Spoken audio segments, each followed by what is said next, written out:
Bonsoir à tous. Un dossier spécial réfugiés et moi. Un seul chiffre très évocateur. Depuis le mois de janvier, 3000 personnes, 3000 réfugiés qui tentaient de traverser la Méditerranée sont morts. Ça fait froid dans le dos. Dans ce dossier spécial, des reportages, des envoyés spéciaux, mais aussi, Adja, des témoignages.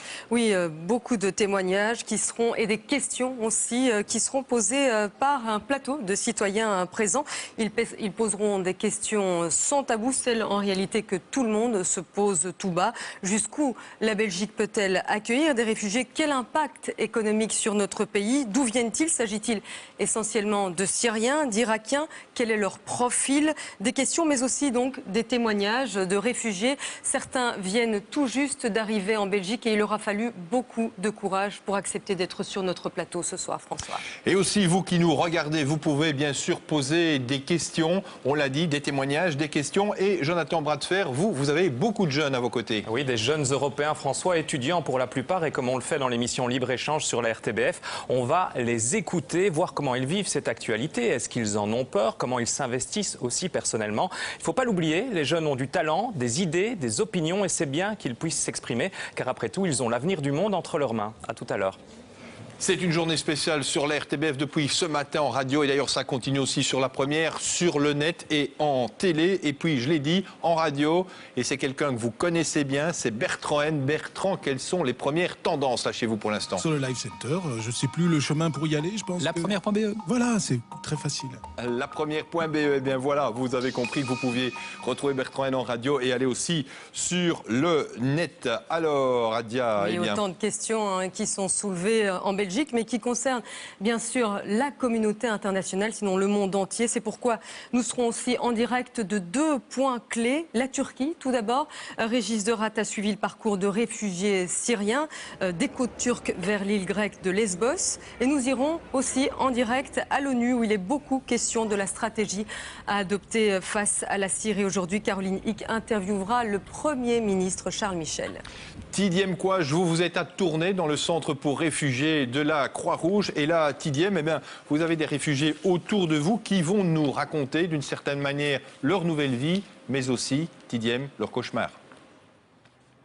Eh bien oui, bienvenue à vous ici au centre Croix-Rouge de Tournai. C'est le plus grand centre d'accueil pour les candidats réfugiés en Wallonie. Il y a un mois, jour pour jour, le centre ouvrait ses portes avec l'arrivée d'une centaine de résidents. Aujourd'hui, ils sont 496. 16 personnes sont encore arrivées un peu plus tôt dans la soirée. Le centre devrait atteindre sa capacité maximale d'hébergement d'ici quelques jours, soit 530 places. Alors restez bien avec nous pour suivre cette émission spéciale car nous serons au cœur du centre avec le résident.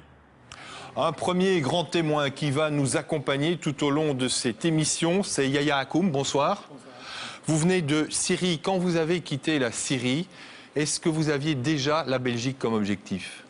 Non, au moment que j'ai dû quitter la Syrie, c'était suite à une recherche. J'étais recherché par la police de Bachar el-Assad. Et j'ai trouvé un refuge dans un monastère pendant 6 mois. Et finalement, quand j'ai perdu les 4e personnes qui étaient avec moi dans la première manifestation, c'était clair qu'Assad a commencé à viser les réfugiés et les activistes. Il fait les chasses aux activistes. Donc on ne les arrête plus, on les tue.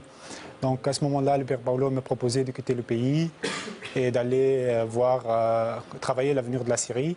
Donc on a commencé à penser où je peux aller. Il y avait l'Italie, l'Espagne, la France et l'Allemagne. Mais suite à une rencontre qu'on a fait dans le monastère, c'était une semaine de rencontres et d'échanges. L'ambassadrice belge à Damas, elle est venue pour participer. Et là, on a parlé avec elle et elle a dit c'est possible de demander un visa humanitaire pour la Belgique. En Belgique. Vous, Yaya, en quelque sorte, vous incarnez la toute première vague de réfugiés venus de Syrie. Vous ne fouillez pas l'État islamique, vous n'avez pas eu le temps de le voir venir. Bien sûr, l'État islamique, il vient de mettre moitié de, comment on dit, en mai 2013. Donc on ne peut pas parler que tous les réfugiés qui étaient déjà en Turquie, en Liban, en Jordanie, ils étaient à l'époque 1 million, c'était échappé à l'État islamique. Aujourd'hui, les gens ils échappent principalement à Bachar el-Assad. Ce n'est pas l'État islamique qui bombarde avec l'arc les béryls sur les civils, c'est Bachar el-Assad. Sans oublier que l'État islamique, il est là. Aussi, il tue les gens, donc les gens aussi échappent à l'État islamique, mais majoritairement, ils échappent à Bachar el-Assad. On va reparler de tout ça bien sûr avec vous et avec nos experts que vous avez vus déjà assis à cette table. On vous retrouve bien sûr dans quelques instants. Les histoires de ces réfugiés sont bien sûr, vous le savez, très complexes, dramatiques. Et Adja, on va aussi mettre, comme l'on dit, des visages sur ces histoires. Oui, ils sont syriens, mais aussi irakiens, afghans. Et ce qu'ils ont en commun, c'est d'avoir tout abandonné pour sauver tout simplement leur vie. Alors cette formule sauver leur vie, eh bien la formule elle n'est absolument pas trop forte quand on voit les images qu'ils ont ramenées de ce qu'il faut bien appeler leur périple. Céline Liégeois. De Syrie, Youssef et sa famille n'ont pu emporter que leurs souvenirs. Pas de photos, pas de biens. Ils ont tout quitté pour leur rêve d'une vie en paix. On vivait bien avant les événements en Syrie. Je travaillais, j'étais informaticien. On vivait bien, on avait un travail. Mais l'atmosphère a changé et c'est devenu impossible de rester. Alors, on est parti. On a quitté à cause de la guerre, des bombardements. C'est impossible de vivre sous les bombes. Alors j'ai pensé que c'était mieux de quitter le pays pour sauver la vie de mes enfants. Ils ont quitté leur travail, leurs amis et ont vendu tous leurs biens. Ça coûte très très cher. Nous avons tout vendu. Vous aviez une maison en Syrie? Oui, mais ils l'ont prise. Aujourd'hui, ces enfants vont à l'école du village, en sécurité. Et c'est là l'essentiel. La sécurité, c'est aussi ce que cherche Ahmed.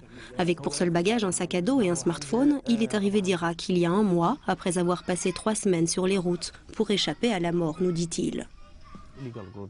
Des groupes illégaux ont essayé de me kidnapper parce que je travaille comme traducteur pour plusieurs sociétés. De l'arabe vers l'anglais, de l'anglais vers l'arabe.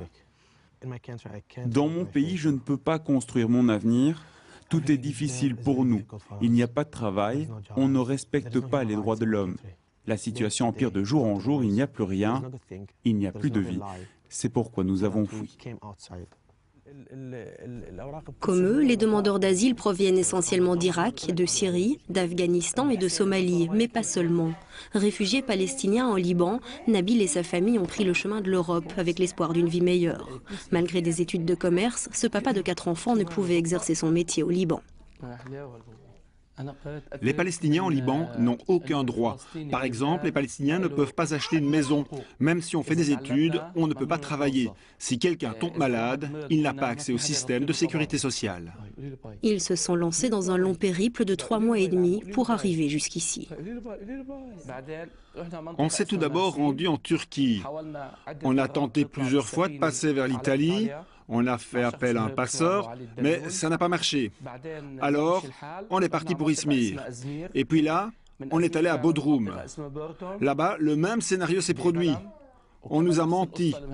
On nous a dit qu'on allait partir, que le bateau serait confortable pour traverser. En mer, ma fille est tombée à l'eau. On a essayé de la récupérer, mais on a dû appeler les sauveteurs grecs. Ils sont arrivés avec un hélicoptère. Ensuite, avec son épouse enceinte et leurs enfants, ils ont marché des jours entiers. Ils ont survécu à la fatigue, au froid, à la peur, aux humiliations, aux raquettes, contraints de croire les promesses de passeurs peu scrupuleux. Et puis enfin, au bout du périple, la Belgique. C'est ici que son dernier fils est né. C'était il y a quelques jours, comme une récompense. Et une autre bonne nouvelle est arrivée. Heureusement, le gouvernement m'a donné le statut de réfugié. Maintenant, je vais pouvoir commencer une nouvelle vie.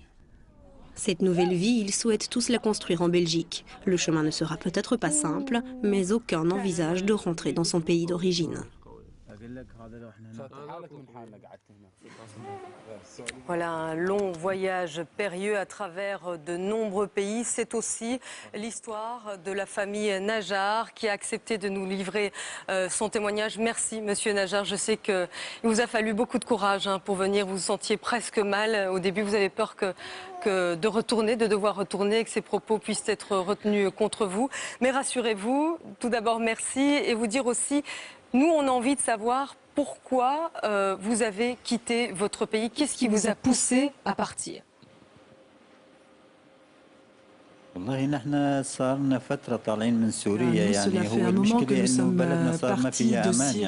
Il n'y a plus de sécurité dans notre pays. Pour vivre, c'est impossible. Nous étions heureux, nous vivions heureux, tous les enfants étaient à l'école, mais il n'y a plus de sécurité.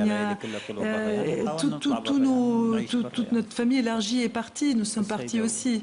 Vous êtes ici avec vos 5 enfants. Il y a parmi eux de grands adolescents, un tout petit qui a tout juste 4 mois, Leïs, et qui est né en France.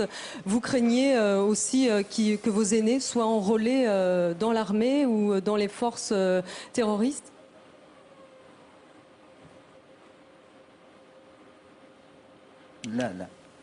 Non, pas du tout. Non, je ne veux absolument pas que mes enfants créent le moindre problème. Je veux seulement vivre en sécurité. C'est seulement la peur, la crainte qui m'a fait sortir de Syrie, qui m'a fait quitter le pays, c'est tout. Vous venez de la région d'Alep. Il y avait beaucoup de combats dans cette région-là. Vous avez abandonné beaucoup de biens, une maison derrière vous. Non, moi je suis de Idlib et mon origine est d'Alep, mais j'ai été l'attaquer, je suis passée au Liban et ensuite en Égypte. Et donc quand j'étais en Égypte, nous avons essayé de passer en Algérie et de là nous sommes venus en Europe. Voilà notre périple. Qu'est-ce que vous attendez aujourd'hui de l'Europe, de la Belgique ? Eh bien, j'espère que les Européens vont nous aider, vont nous protéger. Nous sommes déplacés, nous n'avons pas un toit. C'est M. Ben que je remercie de tout cœur qui nous a accueillis, qui nous a hébergés. Nos enfants ne sont pas à l'école, nous n'avons rien, nous n'avons aucune sécurité. Nous attendons nos droits, que la Belgique nous apporte une certaine sécurité. Pourquoi avoir choisi la Belgique comme pays final ? Eh bien, nous avons choisi la Belgique parce que la famille élargie est arrivée ici, s'est établie ici, et nous les avons rejoints en fait. En fait, c'est pour rejoindre notre famille, pour être tous ensemble et vivre en sécurité. Merci. À mes côtés aussi Omar, qui incarne bien ces jeunes qu'on rencontre beaucoup, entre autres au parc Maximilien. Et beaucoup de Belges se posent la question, pourquoi y a-t-il tant de jeunes hommes seuls ici en Belgique et en Europe d'ailleurs ? Moi, je suis venu en Belgique parce qu'en Syrie, on m'a demandé de rejoindre l'armée. Je ne voulais pas faire servir. Alors si j'avais rejoint l'armée régulière, j'aurais tué mes frères. Et si j'avais rejoint les autres, ça aurait été pareil. Alors j'ai trouvé que la meilleure solution était de partir, de quitter le pays pour mon avenir. Parce qu'en Syrie, il n'y a plus moyen ni d'étudier, ni de travailler. Il n'y a plus aucune perspective. Voilà quelques témoignages qui nourriront certainement le débat avec vos experts, François. On va reparler de la Syrie tout de suite avec vous, Didier Leroy. On peut le dire, ce soir, on est en plein dans l'actualité. Vous êtes chercheur à l'ULB, spécialiste de la Syrie et du Liban, professeur aussi à l'école royale militaire. Est-ce que les bombardements par les Russes de la Syrie, est-ce que ça va changer quelque chose à la problématique des réfugiés ou pas du tout?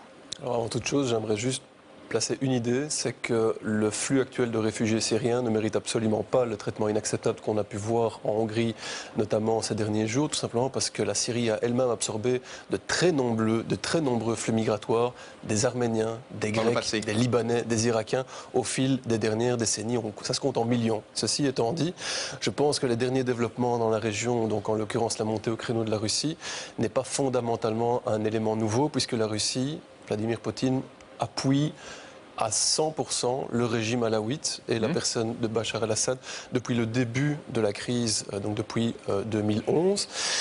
Le conflit, rappelons-le, on peut la schématiser en une guerre à 4 fronts. On a le régime et ses alliés régionaux, on a une opposition considérée comme décente ou fréquentable, c'est-à-dire non islamiste, mais qui est dispersée et qui ne convainc pas par rapport à son poids potentiel sur l'échiquier.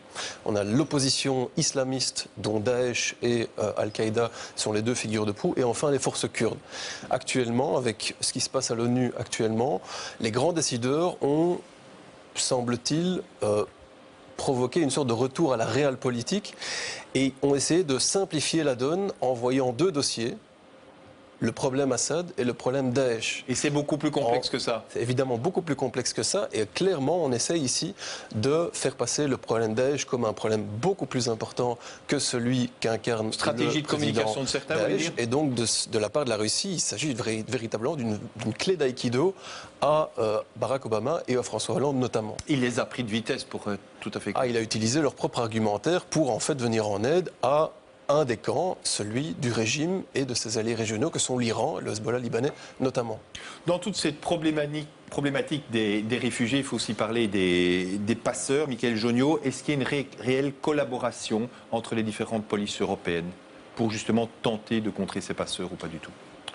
Oui, c'est un domaine dans lequel nous collaborons. Il y a aussi des organisations telles que Europol, Frontex qui travaillent. Si je prends l'exemple de Frontex et des contrôles frontières aux limites extérieures de l'Union européenne, la police belge, par exemple, envoie des policiers de manière régulière pour aider les collègues, que ce soit au niveau des contrôles. Ils ont aussi des liens ici, je vous interromps, ces passeurs, je suppose. Oui, ce qu'on constate, c'est qu'en général, on a affaire à des communautés de passeurs dont la nationalité est en général la même que les personnes qu'ils essayent d'amener en Europe, tant dans le pays de départ que le pays de transit que celui de destination. Des truands ? Des truands, des personnes qui exploitent le malheur des autres. On voit que c'est un grand business.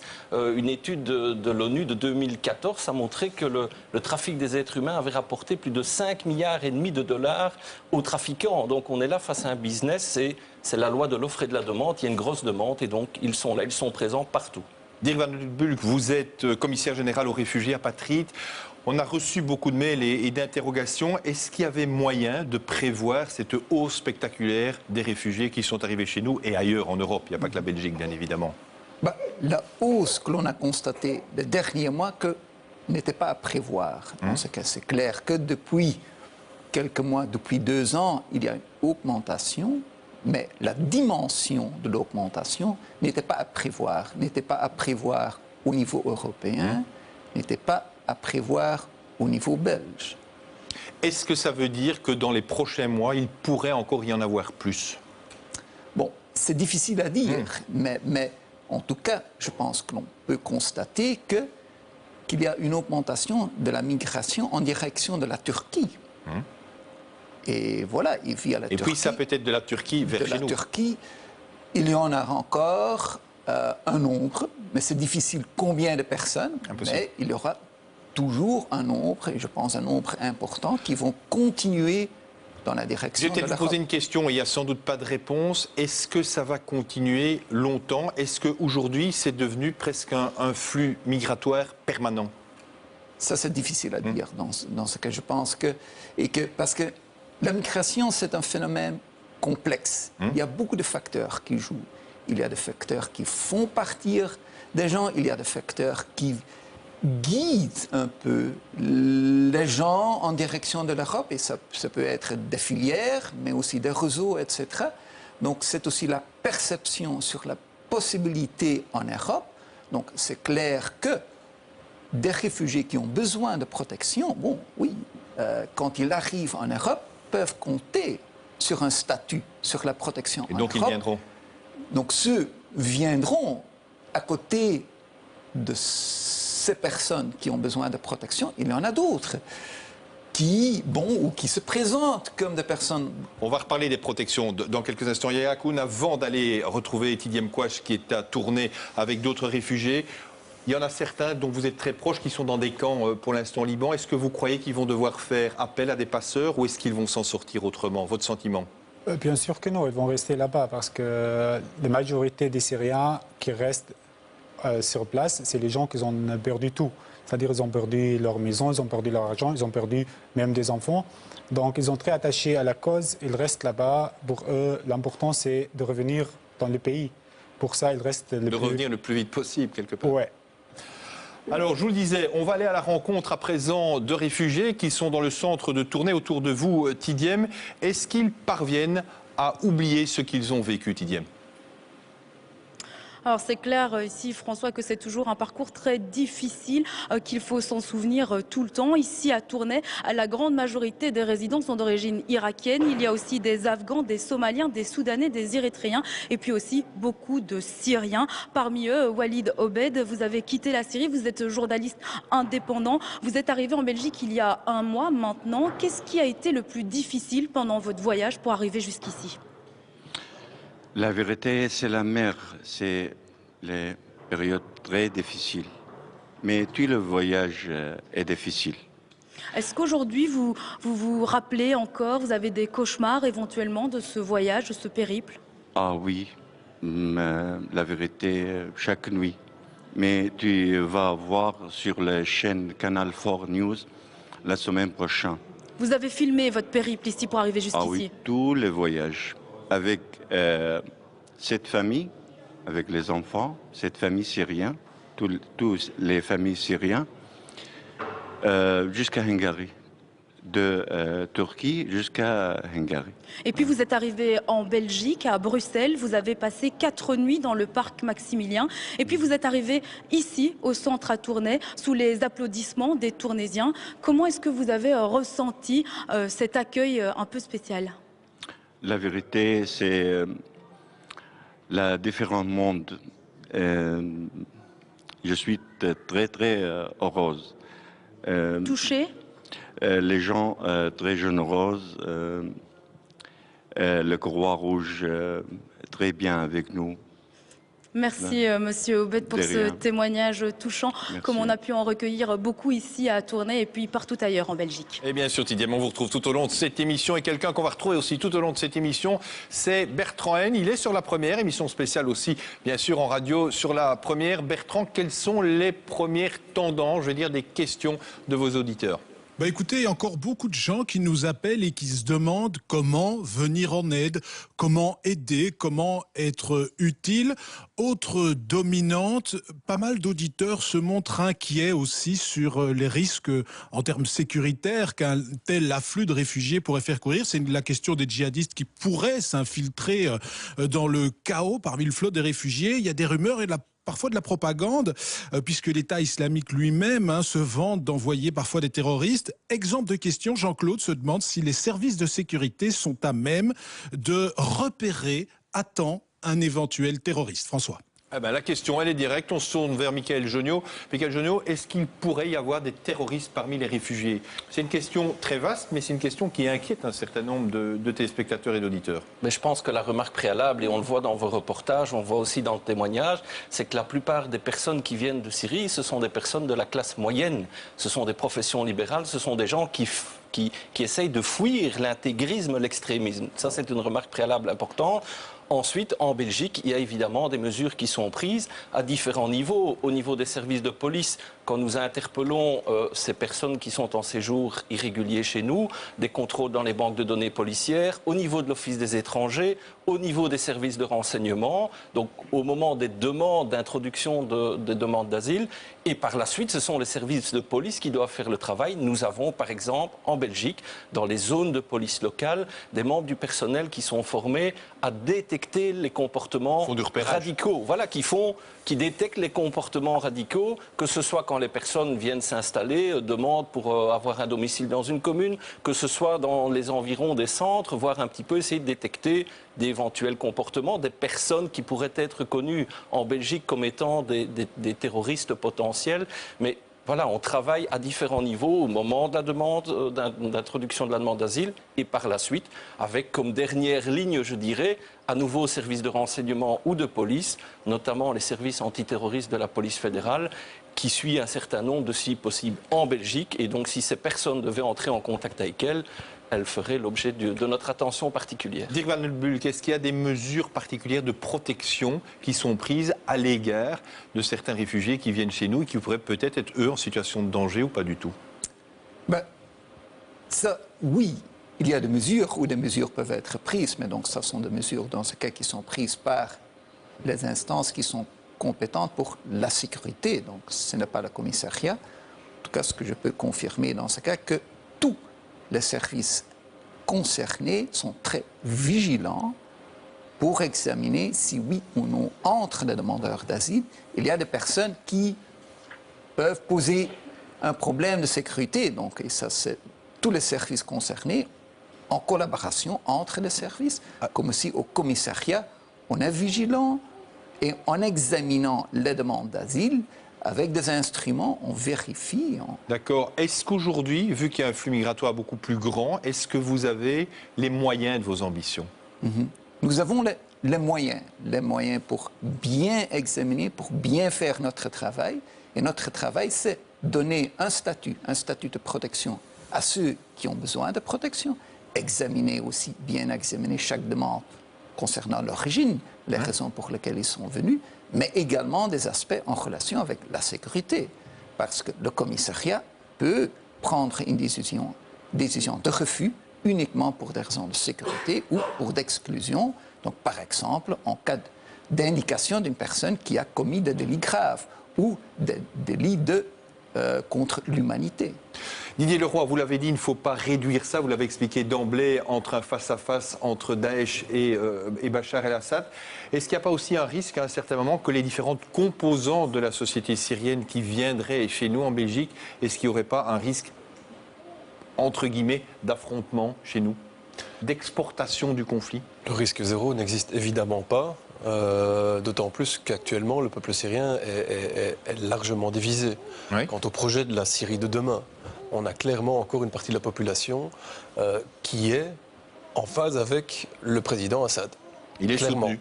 Le territoire sous son contrôle est certes réduit dans la partie occidentale du pays, mais il a encore sous sa zone d'influence. Ça reste un homme fort ou comme tous les hommes forts, il pourrait tomber rapidement? Tous les hommes qui se croient forts. Alors, l'individu peut disparaître. Oui. Il peut être tué, il peut mourir pour différentes raisons, il peut partir, il peut négocier sa sortie comme l'ancien président yéménite l'a fait. Néanmoins, cela ne veut absolument pas dire que le régime serait déboulonné. On a quand même affaire à une architecture sécuritaire, notamment, qui est implantée depuis 45 ans. Ça ne se retire pas avec une nouvelle équipe et en une seule génération. Ça, c'est clair et net. Yahya Koum, par rapport aux Syriens qui sont avec vous régulièrement, vous croisez parfois des gens de Daesh en Belgique ou pas du tout? D'abord, pour parler de Daesh, ce n'est pas juste une idée, c'est une idéologie. Oui. C'est-à-dire, Daesh, on peut le trouver partout. C'est-à-dire, dans chaque maison, il y a le risque que quelqu'un qui transforme à être membre de Daesh. Donc, on ne peut pas parler de Daesh qui va arriver avec les réfugiés. Déjà, les réfugiés, ils échappent Daesh. Et Daesh, il n'a pas besoin d'envoyer des gens ici pour faire des attentats. Donc il n'y a pas de risque à ce niveau-là chez nous? Moi, je ne crois pas qu'il y a de risque parce que les attentats de Paris, ils étaient des gens français. Les attentats de musées français, de musées de juifs ici, ils étaient des gens qui viennent d'ici. Donc, ce n'est pas des réfugiés qui sont venus chez nous pour commettre ce genre d'attentat. C'est ça que vous voulez dire? Investis dans ça. Adja, vous avez deux témoins à vos côtés. Oui, deux témoins et le petit Leïs qui met beaucoup d'ambiance, je dois dire, sur ce plateau de témoins. Mais plus sérieusement, il y a Aria Idriss qui nous vient d'Afghanistan. Il est arrivé il y a 5 ans ici en Belgique parce qu'il était pourchassé par les talibans. Alors son histoire fait froid dans le dos. Nous l'avons suivi. Une de nos journalistes a recueilli son témoignage. Il a dû lui aussi payer des passeurs, traverser la mer vers la Grèce à bord d'une embarcation qu'il a dû lui-même conduire. D'ailleurs, regardez. Moi aussi, je vois trop peur et les femmes aussi, elles sont trop criées. Et vous aviez peur, pourquoi ? Parce que c'était quand même difficile de passer avec un petit bateau dans l'eau et en plus on ne sait rien comment faire pour conduire bateau. C'était difficile, mais on a essayé et on a passé à Grèce. Sa famille a déboursé 5 000 $ pour aller d'Afghanistan en Grèce. Il y restera 1 mois et demi et devra encore sortir 5 500 € pour passer en Italie sur un bateau pourri. Tu as envie de dormir, tu ne vas pas coucher. Tu vas rester comme ça pour dormir. Parce qu'il n'y a pas de place. On était 83 personnes, mais le bateau, c'était pour 30 personnes maximum. Et en plus, on n'a rien appris pour manger. Il y a les gens qui sont tombés par terre. Alors tout d'abord, Aria, moi j'ai envie de vous demander, ces passeurs, selon vous, ce sont des gens qui font du bien ou des profiteurs? Est-ce qu'ils sont nécessaires? Est-ce qu'il faut plutôt les condamner, les éviter? Comment les percevez-vous? En fait, je les trouve mal parce que les passeurs, elles ne sont jamais dire la vérité. Toujours, elles sont mortes parce que toujours, elles gagnent ça l'argent. Elles sont fous de nous. je pense qu'elles sont toujours mal. Ce sont des gens qui profitent du malheur des autres, c'est ça? Ouais, c'est ça que je peux dire. Alors, revenons sur la question dont ont débattu les experts, la présence d'extrémistes musulmans ici en Belgique, cachés parmi les réfugiés. Vous y croyez? Non, je n'ai jamais entendu ça et je n'ai jamais entendu cette question parce que je ne crois pas. Par rapport, je viens d'Afghanistan et c'est à cause des talibans que j'ai quitté mon pays. Et il y a toujours, on est fatigué de la guerre et je ne crois pas. Azami Abroudi, vous êtes un ami de Yahya. Votre histoire, elle est différente. Vous n'avez pas dû payer des passeurs. Vous arrivez ici il y a quelques années, il y a 2 ans, hein, c'est ça, en tant qu'étudiant. Vous venez de terminer d'ailleurs une licence en linguistique avec distinction. Un master.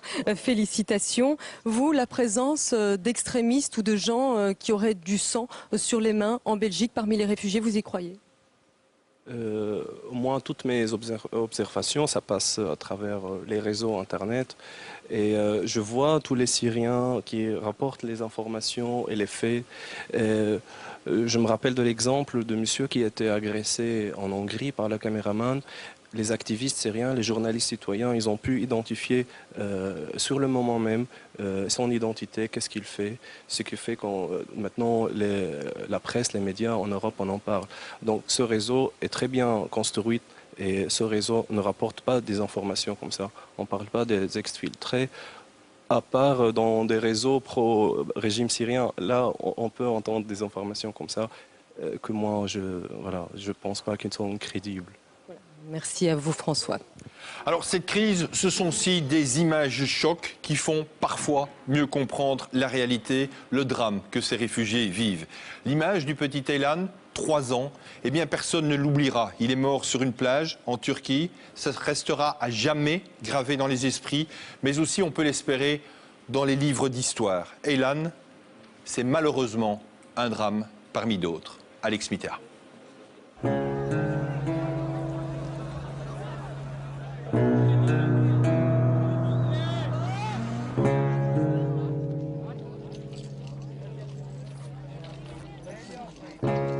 20 millions d'êtres humains forcés de fuir leur maison et leur pays. Le plus grand exode depuis la Seconde Guerre mondiale.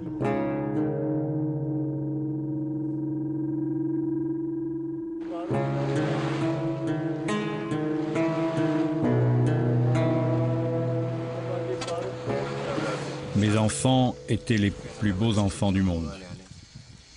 Ils étaient merveilleux. Chaque matin, ils me réveillaient pour que je joue avec eux. Mais là, ils ne sont plus là. En 2015, 450 000 personnes ont atteint l'Europe. La moitié viennent de Syrie, d'Afghanistan et de Somalie. La majorité fuit des pays en guerre. Ils viennent chercher l'asile, un droit reconnu internationalement.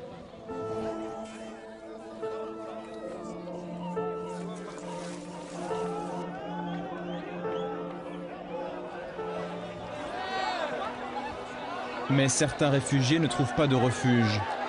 Parfois, ils trouvent un mur, comme en Hongrie. Restez là, c'est risqué de venir. Nous ne pouvons pas garantir que vous serez acceptés ici. La moitié des réfugiés veulent rallier l'Allemagne ou la Suède. L'Allemagne s'attend à en recevoir 800 000. Les 28 pays de l'Union se sont engagés à en accueillir 120 000. La Belgique a reçu plus de 17 000 demandes d'asile depuis janvier. Les candidats réfugiés dorment sous des tentes, dans des centres d'accueil ou dans des casernes. Il y a des jouets par ici. Ces arrivées ont suscité de la crainte, mais aussi beaucoup de générosité. Un double sentiment qui traverse aujourd'hui tous les pays européens.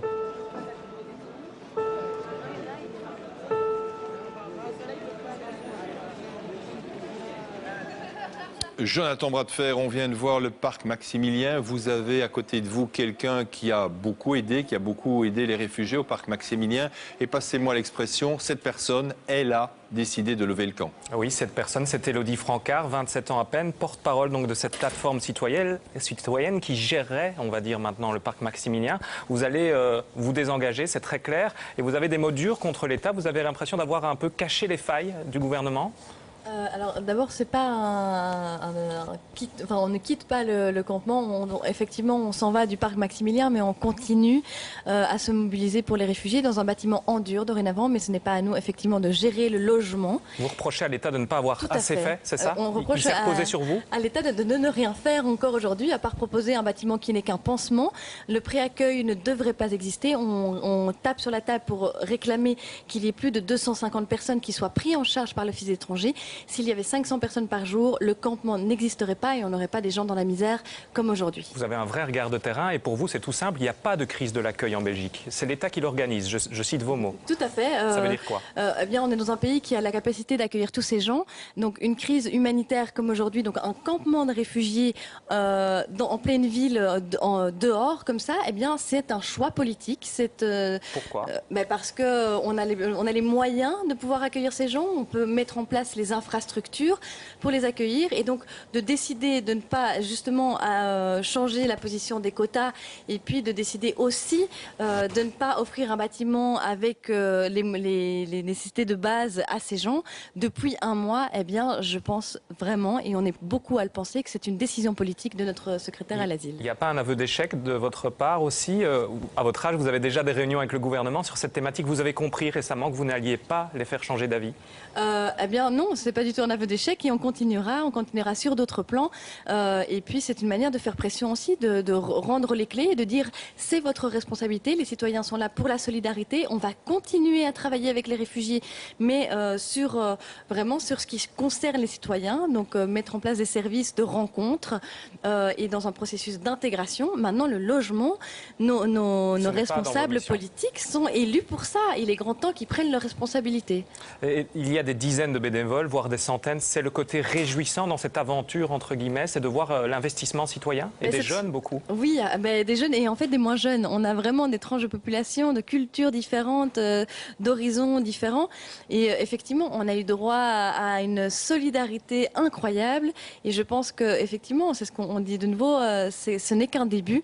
Les gens commencent à comprendre que la crise migratoire est une question qui les concerne, qu'on a tous la possibilité de faire quelque chose sur ces questions-là et de mobiliser, que ce soit les populations ou sensibiliser auprès du politique, de dire nous ne sommes pas d'accord, ces politiques-là ne nous représentent pas, on veut des politiques migratoires dignes des conventions et des valeurs européennes et belges. Alors vous dites tous faire quelque chose. On vous a déjà entendu aussi un tout petit peu tacler d'autres organisations humanitaires, voire des droits de l'homme. Ils ne font pas assez pression sur le gouvernement. Selon vous, vous vous êtes senti seul?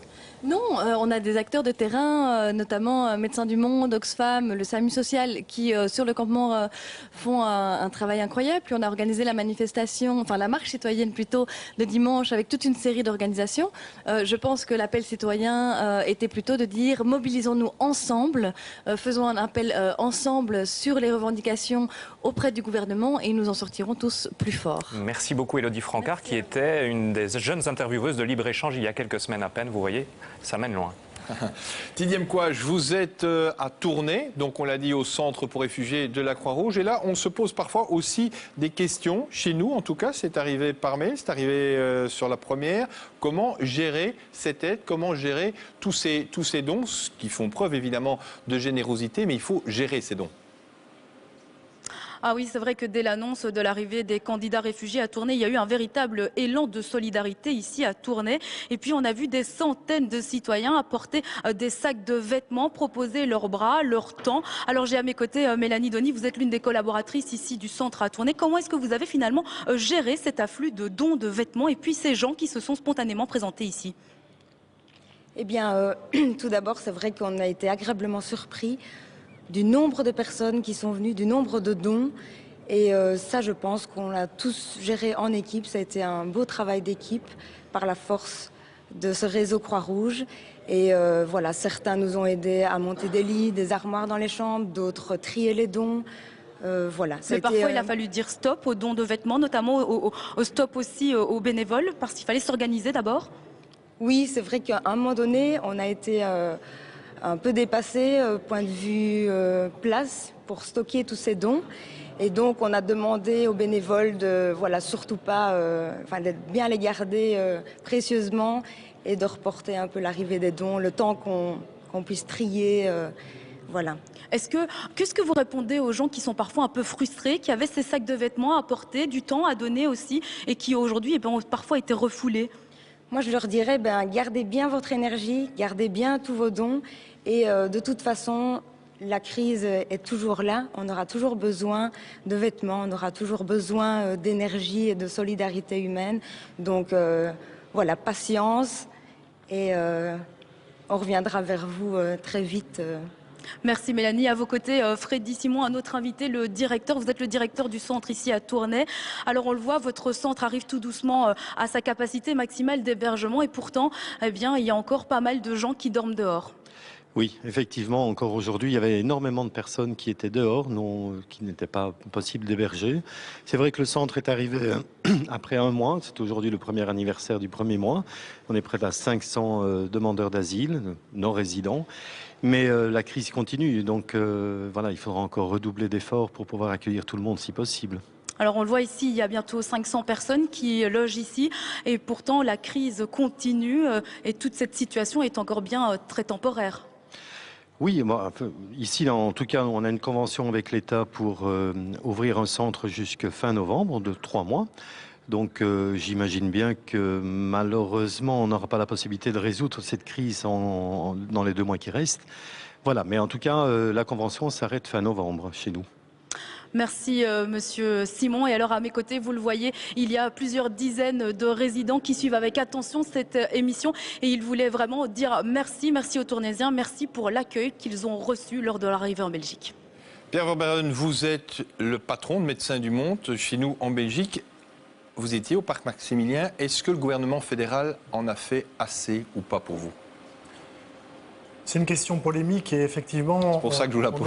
On est sur des flux, c'est-à-dire un nombre de personnes qui arrivent en Belgique qui, quand on le compare à ce qui se fait dans d'autres pays, est relativement faible.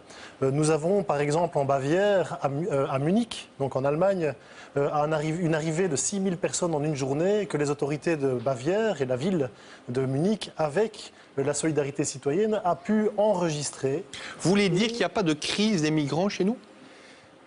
De nouveau, c'est toujours très délicat, mais quand on regarde en comparaison avec d'autres pays, la Hollande, l'Allemagne, la Grèce, évidemment l'Italie, c'est encore plus évident, la réaction actuelle est une réaction qui est assez insignifiante. On crée quelques places, on enregistre peu de personnes sur une journée, et donc... C'est un problème, ça, pour vous? Et donc, je pense que c'est absolument indispensable d'interpeller le gouvernement et de rester neutre, analyste. Je pose la question autrement. Est-ce que ça veut dire qu'en tant que patron de Médecins du Monde, vous dites qu'il faut en enregistrer plus par jour? Bien sûr. Bien sûr, quand on dit plus, c'est combien, puisqu'on est à 250 maintenant? Je pense qu'on est tout à fait capable d'enregistrer en Belgique 300, 400 personnes par jour, sans difficulté. Des principes de décentralisation, même de l'enregistrement, sont des pratiques qui sont tout à fait réalistes, qui sont faites dans toute une série de pays. Je prends l'exemple de Lesbos, où il y a 2000 enregistrements par jour, donc il y a quand même une île grecque qui n'est pas très grande, frappée par l'austérité, etc. Donc je pense qu'il faut dire ça. Il faut rappeler simplement que nous sommes sur un construit politique et la crise des réfugiés est une crise bien réelle. On le voit, les images d'un monde en ébullition sont bien là. On le vit, nous, comme organisation humanitaire, au quotidien, dans tous ces pays de conflit. Il y a aujourd'hui 34 pays en conflit armé. Il y a, depuis 2014, 4 nouvelles guerres. Donc on est à 11 guerres dans le monde. Et donc, concrètement, le monde est en ébullition. Mais la Belgique est assez épargnée par cette situation. Maloué, est-ce qu'on a, vous êtes co-directrice du CIRI qui s'occupe des réfugiés, est-ce qu'on a tiré les leçons de la crise de l'accueil en 2008-2011? Non, je pense qu'on n'a pas tiré toutes les leçons de la crise. Qu'est-ce qu'on n'a pas tiré comme leçon? Ce qu'on avait tiré comme leçon de la crise précédente, c'est qu'on avait mis une projection. Donc on se disait s'il y avait un afflux et une nouvelle crise qui s'annonçait, on pouvait mettre en application le plan de répartition obligatoire. Et donc ça n'a pas été mis en œuvre. Je pense qu'on est sorti d'une crise en 2013 et on s'est dit on a le temps, on ne va pas revivre ça, on va vite oublier, on n'aura plus un nombre aussi important de demandeurs d'asile qui vont arriver. Et donc on n'a pas mis en application. C'est un ratage pour vous? Pour moi, c'est un ratage et c'est toujours un ratage aujourd'hui puisqu'il n'est toujours pas mis en application et que donc il faut un arrêté royal qui doit être pris en Conseil des ministres et il tarde et pour moi c'est la seule solution. Dirk Van den Buil, quand vous entendez dire qu'on pourrait peut-être en enregistrer plus par jour, vous dites oui, vous dites non? Je n'ai pas une vue directe sur l'enregistrement. En tant qu'observateur. Ça ne fait pas partie de ma compétence. Donc actuellement, c'est ça. Dans la structure actuelle de l'Office des étrangers, l'Office n'est pas capable d'enregistrer plus. Donc, pourquoi? Parce qu'il n'y a pas assez de personnel? Non, ce n'est pas un problème de personnel. Donc c'est un problème de sécurité de bâtiment. Donc ça, c'est une chose. Deuxièmement, et que l'on vient de dire que l'on a créé quelques places, le gouvernement a, et donc sous la direction de FETASIL, créé des milliers de places en plus dans un délai très court. C'est jamais vu. Donc comparé avec la situation en 2011, donc dans ce cas sur une période vraiment plus longue, un nombre de places supplémentaires ont été créées. Maintenant, dans quelques semaines, des milliers, entre 8 000 et 10 000 places supplémentaires. Et FETASIL continue à chercher de jour à jour des places supplémentaires. Donc, on ne peut pas dire que on n'avance pas un peu. Donc, non, on fait beaucoup. Comme je constate aussi dans beaucoup d'autres pays en Europe, il y a de grands problèmes d'enregistrement, il y a de grands problèmes de préaccueil et d'accueil. Yaya Koun, est-ce que vous avez eu l'impression, quand vous êtes arrivé en Belgique, que vous avez plus été aidé par les bénévoles que par les structures officielles? En fait, je veux dire, même mon arrivée, elle était par les bénévoles. C'est-à-dire, officiellement, je n'ai pas pu obtenir un visa. C'est-à-dire, au moment que j'ai demandé le visa, on me dit, OK, vous avez une admission tardive, donc ils ont refusé le visa. On a fait par l'aide de famille d'accueil, par l'aide de journaliste Béatrice Petit, un recours au tribunal. J'ai gagné le recours contre l'Office des étrangers. Puis, on me dit, on peut vous délivrer un visa avec 3 conditions. Ces 3 conditions déjà été justifiées par l'ambassade à Damas que je ne peux pas réaliser. Donc déjà, ce n'était pas le gouvernement qui m'a aidé. C'est la famille d'accueil. C'est la famille d'accueil. On a dit aller au niveau pour obtenir un visa, pour arriver en Belgique, malgré que ma ville était en vrai danger, quoi. Adja, on va justement évoquer avec vous le rôle important des familles d'accueil. Il y a des familles d'accueil, il y en a 3 à mes côtés. Bruno Eliette, tout d'abord, qui lui-même a accueilli Yahya qui se trouve à votre table et Azem qui se trouve parmi les témoins privilégiés. Bruno Eliette, est-ce que ça s'est imposé à vous comme une évidence? Pourquoi avoir accueilli ces 2 réfugiés syriens et d'autres aussi chez vous? On a accueilli, oui, ça s'est mis sur notre route. On ne pouvait pas refuser. En même temps, il a fallu discerner avec la famille. On a 4 enfants biologiques, donc c'est pas évident du tout. Mais on a senti... Justement, ça demande quand même pas mal d'implications. C'est assez lourd, non? C'est quand même très lourd. Mais on est vraiment content de les avoir accueillis. C'est un bonheur. C'est comme nos enfants. Mais c'est lourd, il faut savoir. C'est une aventure au jour le jour. Il faut savoir que ils viennent en croyant que l'Europe c'est l'Eldorado. C'est pour ça que je suis très content de cette idée, enfin de ces restrictions qu'on met ici. Je crois qu'il faut être très sévère dans l'admission des illégaux, etc.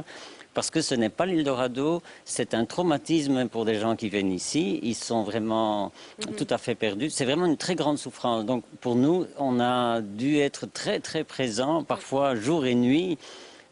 C'est vraiment un travail. Raphaël Esténazi, c'est votre papa qui a accueilli une famille de réfugiés en provenance du Burundi. Alors chez vous, ça s'est pris comment cette décision ?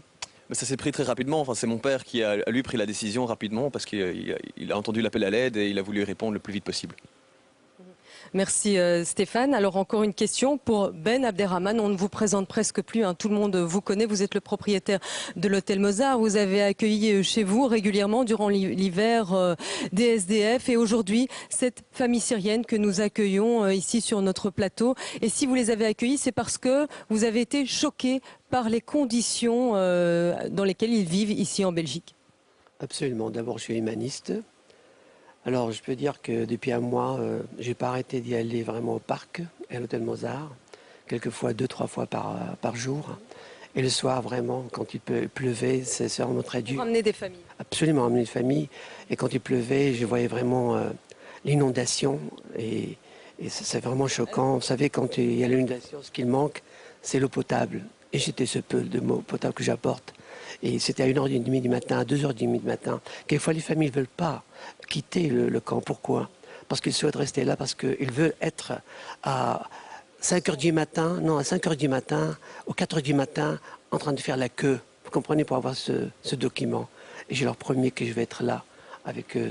Alors je les conduis chez moi à l'hôtel, et puis le matin, je me réveille à 4h, 5h du matin, je vais pour mon petit déjeuner, et puis je le conduis. Et puis voilà, c'est incroyable quand je vois vraiment la situation de ces gens-là. Je voudrais bien ajouter quelque chose. Merci.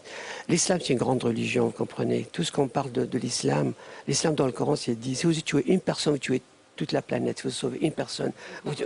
Non, c'est très important de faire savoir. Ça, c'est pas l'islam que je vois. On a fêté la fête du mouton avec vraiment cette famille-là. Voilà une parole philosophique qui doit être dite. Merci à vous. Être bon.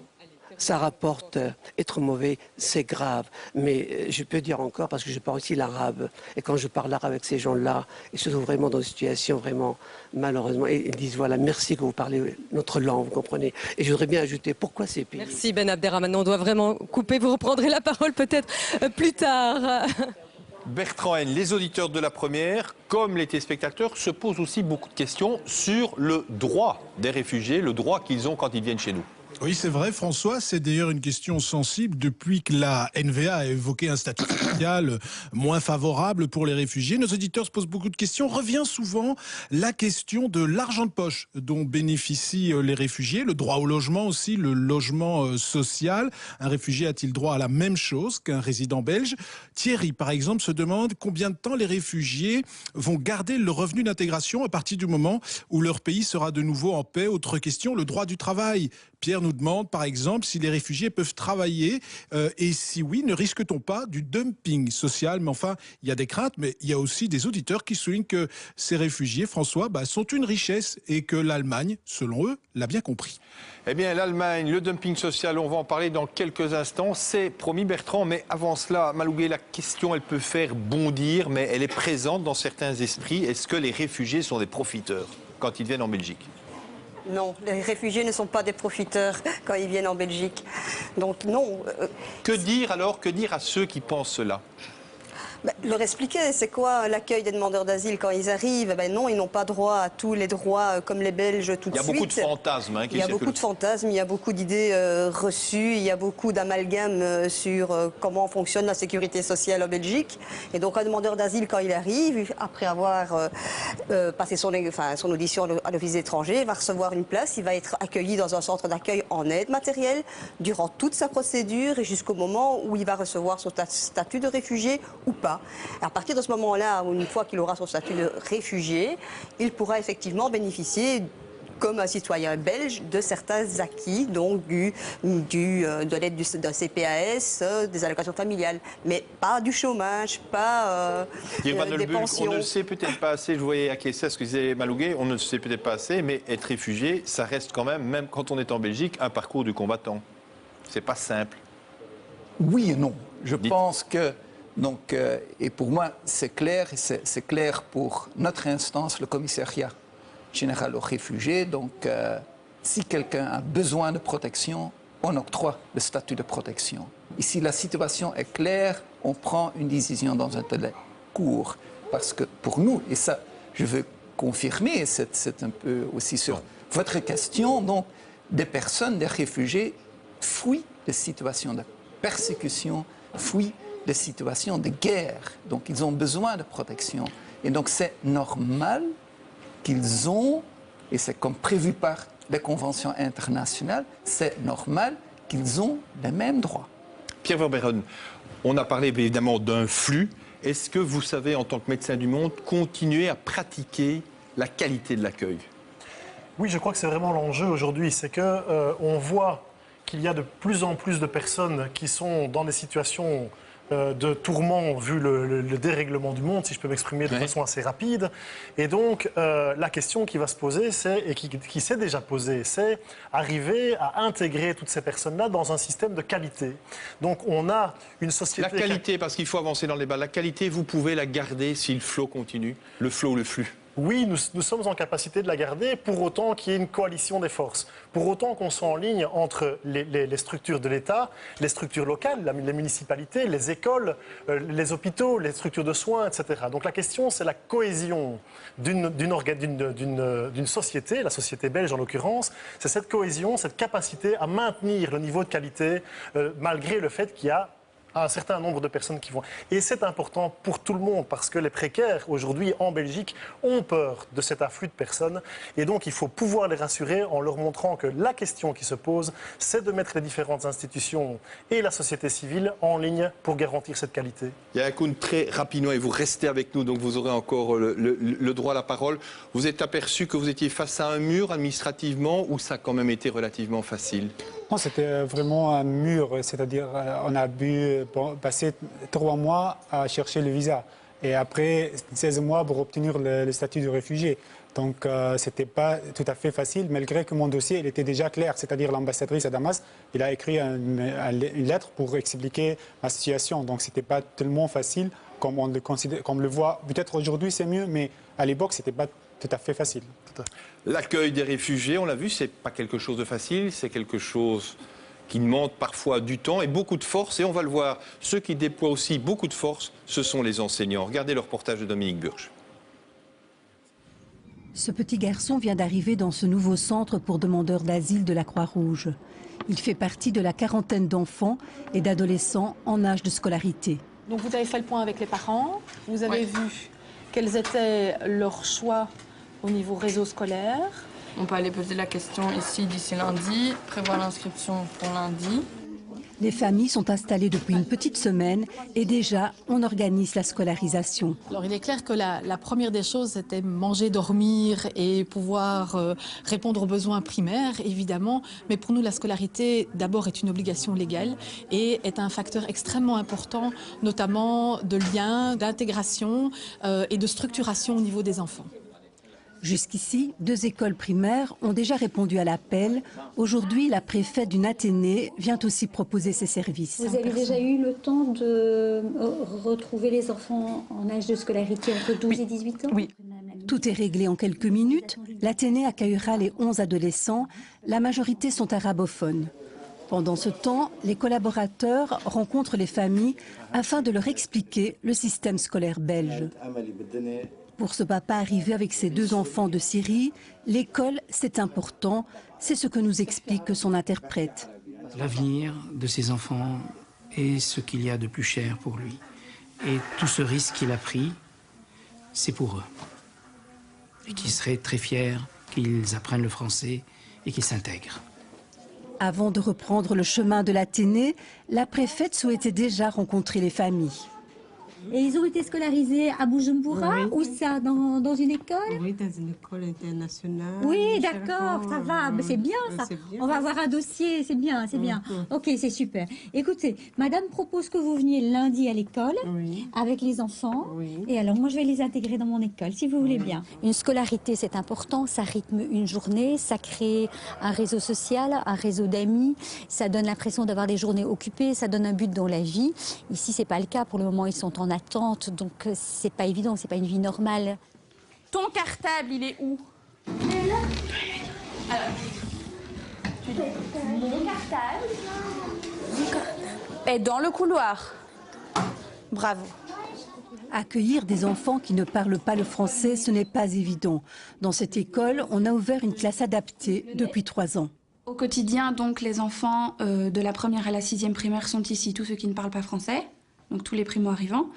Ils suivent les cours de gymnastique avec leur classe, les cours philosophiques, les cours de natation et les cours de langue. Et alors c'est progressif. Si on voit qu'un enfant progresse assez bien, il peut par exemple aller suivre les cours d'éveil et les cours de mathématiques avec sa classe et revenir quand il travaille la langue française. En plus d'être enthousiaste, ces enfants sont aussi très volontaires. Georges en est la preuve vivante. Aujourd'hui, il est en 6e primaire. Il y a 2 ans, il ne parlait pas un mot de français. J'étais en Syrie. Là-bas, il y avait la guerre. Et c'est pour ça que je suis venue en Belgique avec mon frère. Et mon père et ma mère, ils étaient déjà ici depuis 5 ans. Et moi, ça fait 2 ans que je suis là. Après l'école, Almaza, Janie et tous les enfants de mères candidates à l'asile retournent au logis, une structure de Caritas internationale. Le scolaire est aussi au cœur de leur projet. Les enfants ne peuvent pas aller à l'école des devoirs organisés par l'école. Donc on l'organise ici, au sein des familles. Et on a une dizaine de bénévoles qui s'occupent des enfants. Et ça permet vraiment à la fois de suivre l'enfant, de lui permettre de progresser, de faire ses devoirs, et aussi de conscientiser la maman. Sœur Jeanne fait partie des bénévoles.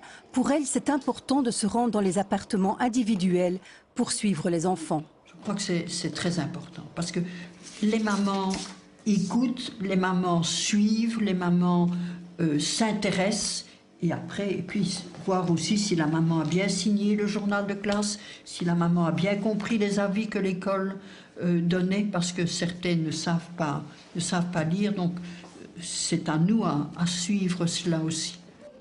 Et dans la cour intérieure du logis de Louvrange, on joue bien sûr, mais on continue, l'air de rien, à améliorer son français. Parce que si on n'étudie pas, on n'aura jamais un métier. Et toi, tu sais déjà quel métier tu veux faire? Oui, moi oui. Docteur. Docteur, ben dis donc, c'est chouette ça. Allez, on se retrouve dans le public où nous avons la chance d'avoir parmi nous notre petit élève modèle, Georges. Ça te fait quoi de te voir comme ça à la télévision? Ça fait heureux d'être heureux. Tu es content? Oui. Qu'est-ce qu'ils ont dit tes copains de toi? T'es devenue populaire, t'es un peu une star maintenant dans ta classe. Ils sont jaloux de moi.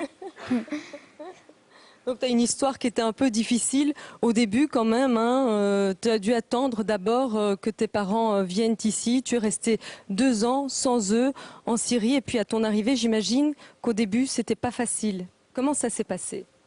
Au début, j'étais chez mon oncle. Et je suis restée là-bas 3 ans en Syrie. Puis je suis allée en avion à Liban. Et de Liban, là-bas, je suis restée 3 mois. 6 mois, comme ça, à peu près. Puis en avion, je suis venue ici en Belgique. Et puis à ton arrivée, il y avait une petite surprise aussi. Non. Tu avais une petite sœur, tu ne savais pas? Oui. Et qu'est-ce qui était le plus difficile pour toi à ton arrivée ici? Je ne savais pas parler français. Tu t'es bien rattrapée? Oui. C'était facile d'apprendre le français? Un peu. Pas très. Quel mot était le plus compliqué à prononcer pour toi? Je sais pas. Aucun mot maintenant, tout est facile. Qu'est-ce que tu voudrais devenir plus tard? Un joueur de foot. Tu as raison, ça gagne bien. Voilà, des rêves d'avenir. Beaucoup de réfugiés syriens ou autres qui sont régularisés en ont ici en Belgique ou ailleurs en Europe. Par contre, la situation est beaucoup plus difficile pour les réfugiés qui s'entassent par centaines de milliers dans les pays limitrophes à la Syrie, parmi lesquels bien sûr la Turquie. Et on se rend en direct en Turquie. On retrouve Régis Derat à Izmir. Régis, on va le voir dans quelques instants. Vous avez réalisé, on peut le dire, un reportage étonnant qui prend à la gorge. Mais la Turquie reste malgré tout, pour pas mal de réfugiés, la porte ouverte vers plus d'espoir. Régis. 2 millions, François, 2 millions de Syriens ont été accueillis ici, en Turquie. Mais ces Syriens, en Turquie, ne bénéficient que du statut d'invité. En d'autres termes, ils ne pourront jamais décrocher le statut de réfugié. Ils n'auront jamais de permis de travail. Du coup, eh bien, ils veulent tous quitter la Turquie pour aller en Europe. Car ils savent aussi que dans l'Union européenne, compte tenu des risques qu'ils encourent dans leur pays d'origine, eh bien, ils pourraient bénéficier d'une protection. Ils pourraient très bien obtenir ce statut de réfugiés. Car à côté des Syriens que nous avons rencontrés ici, il y a aussi énormément d'Afghans, énormément d'Irakiens, énormément de Somaliens. Une véritable filière s'est donc mise en place pour permettre à ces réfugiés de quitter les côtes turques sur lesquelles je me trouve en ce moment, afin de se rendre sur les îles grecques qui sont pour certaines espacées seulement de 10 km par rapport à notre situation actuelle. Nous avons réalisé un reportage sur cette filière. Les images sont signées Jérémy de Salle et le montage Philippe Ouibo. C'est la plus grande gare routière d'Europe. L'autogare d'Istanbul est un véritable nœud routier international. Depuis plusieurs mois, les Syriens s'y pressent par milliers. On est venu pour travailler, on se réfugie ici, nous sommes des réfugiés. Mais on n'obtient rien, ils ne nous offrent rien, ils ne nous laissent pas travailler. Rien qu'à Istanbul, les Syriens sont 300 000, bien plus que dans toute l'Union européenne. Accueillis sans visa, ils n'obtiendront aucun statut. Ils n'ont donc qu'une idée en tête, rejoindre l'Europe par tous les moyens. Je pense qu'ils croient qu'en Europe, ils pourront avoir de meilleures conditions de vie. La frontière terrestre vers la Grèce et la Bulgarie est cadenassée, infranchissable depuis quelques jours. Ils prendront donc la route du sud, celle des ports turcs de la mer Égée. Nous les Arabes, on veut tous aller là-bas en Europe. En Allemagne, en Italie, en Angleterre, en Suède, en Belgique. Dès l'arrivée à Izmir, on ne peut pas ne pas les voir. Les réfugiés syriens mendient à tous les feux rouges, surtout des femmes, mais aussi de très jeunes enfants. Dans le centre-ville, le quartier Basman a été rebaptisé la Petite Syrie. Nous y repérons cette famille. L'un des enfants porte sur le dos un sac rempli de gilets de sauvetage. Comme le veut désormais le parcours habituel, ils viennent d'être pris en charge par un passeur. Dans le quartier, les hôtels sont remplis de candidats au départ. Abdoul et Odje ont 21 ans. Ils ont fui Idlib en Syrie et sont très fiers de nous montrer qu'ils sont fin prêts pour le départ. Les deux garçons ont payé 50 € pour leur gilet. Et quand on leur demande comment ils effectueront la traversée vers la Grèce, ils répondent en chœur. Balem, une simple bouée qu'ils passeront autour du cou. Ils devront aussi payer les 1000 € exigés pour avoir une place sur les canaux pneumatiques.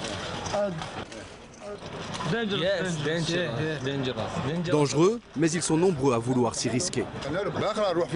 J'ai peur d'aller dans l'eau, je pourrais mourir, c'est possible.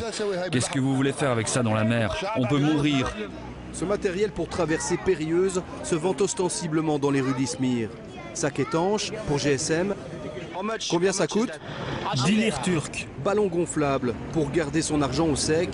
Et puis ces gilets exposés dans les vitrines de prêt-à-porter, y compris en taille enfant. Au plus fort de l'été, ils s'en vendaient 1000 par jour. Un commerce très lucratif dont les vendeurs refusent de parler. J'ai bien compris ce que vous voulez, mais vous allez retourner en Europe avec votre caméra. Envoyez plutôt de l'argent à la Turquie, et là au moins les réfugiés pourront passer du bon temps. Ils veulent venir en Europe, mais vous ne les laissez pas venir. La vie et l'avenir de ces réfugiés tient en tout cas dans ces sacs plastiques sombres qu'on repère sans mal dans les rues d'Izmir. Je vois que vous avez un sac comme celui-là. Vous allez prendre la mer? Vous savez bien ce qu'il y a dedans. Ceux-là sont afghans. Ils tenteront la traversée vers la Grèce en famille dans les prochaines heures. Ce sont leurs premiers pas en Europe, en Grèce, sur l'île de Lesbos. La nuit est encore noire quand nous distinguons leurs silhouettes. Les plus petits viennent d'enlever leur gilet de sauvetage. Les autres récupèrent sur les berges. Quel âge a le bébé? 1 an. Ils étaient 38, tous syriens sur cette embarcation de fortune, désormais éventrés sur les rochers de la plage. Avec ce bateau, je suis arrivé de Turquie. Ça nous a pris 2 heures. C'était dangereux et très agité. Tout au long de la journée, ils sont des centaines à avoir réussi la traversée. Le flux est chaotique. Dans le tumulte, certains tombent à l'eau. On les hisse vaille que vaille à quai. Les bébés hurlent, mais tous sortiront sains et saufs de l'embarcation. Le moteur nous a lâchés en route, mais grâce à Dieu, les sauveteurs grecs nous ont aidés. Au bord des larmes, de l'épuisement, certains grelottent, transis de froid. Les humanitaires sont déployés. Ici, on frôle le pire en permanence, mais sans pouvoir toujours l'éviter. Il y a un enfant qui est mort dans l'eau hier. 70 000 réfugiés ont réussi la traversée vers Lesbos depuis l'été. À l'arrivée, ils remercient Dieu, tombent les genoux au sol, découpent les sacs étanches pour donner leur premier coup de fil, et puis ils se réchauffent, autant qu'ils le peuvent.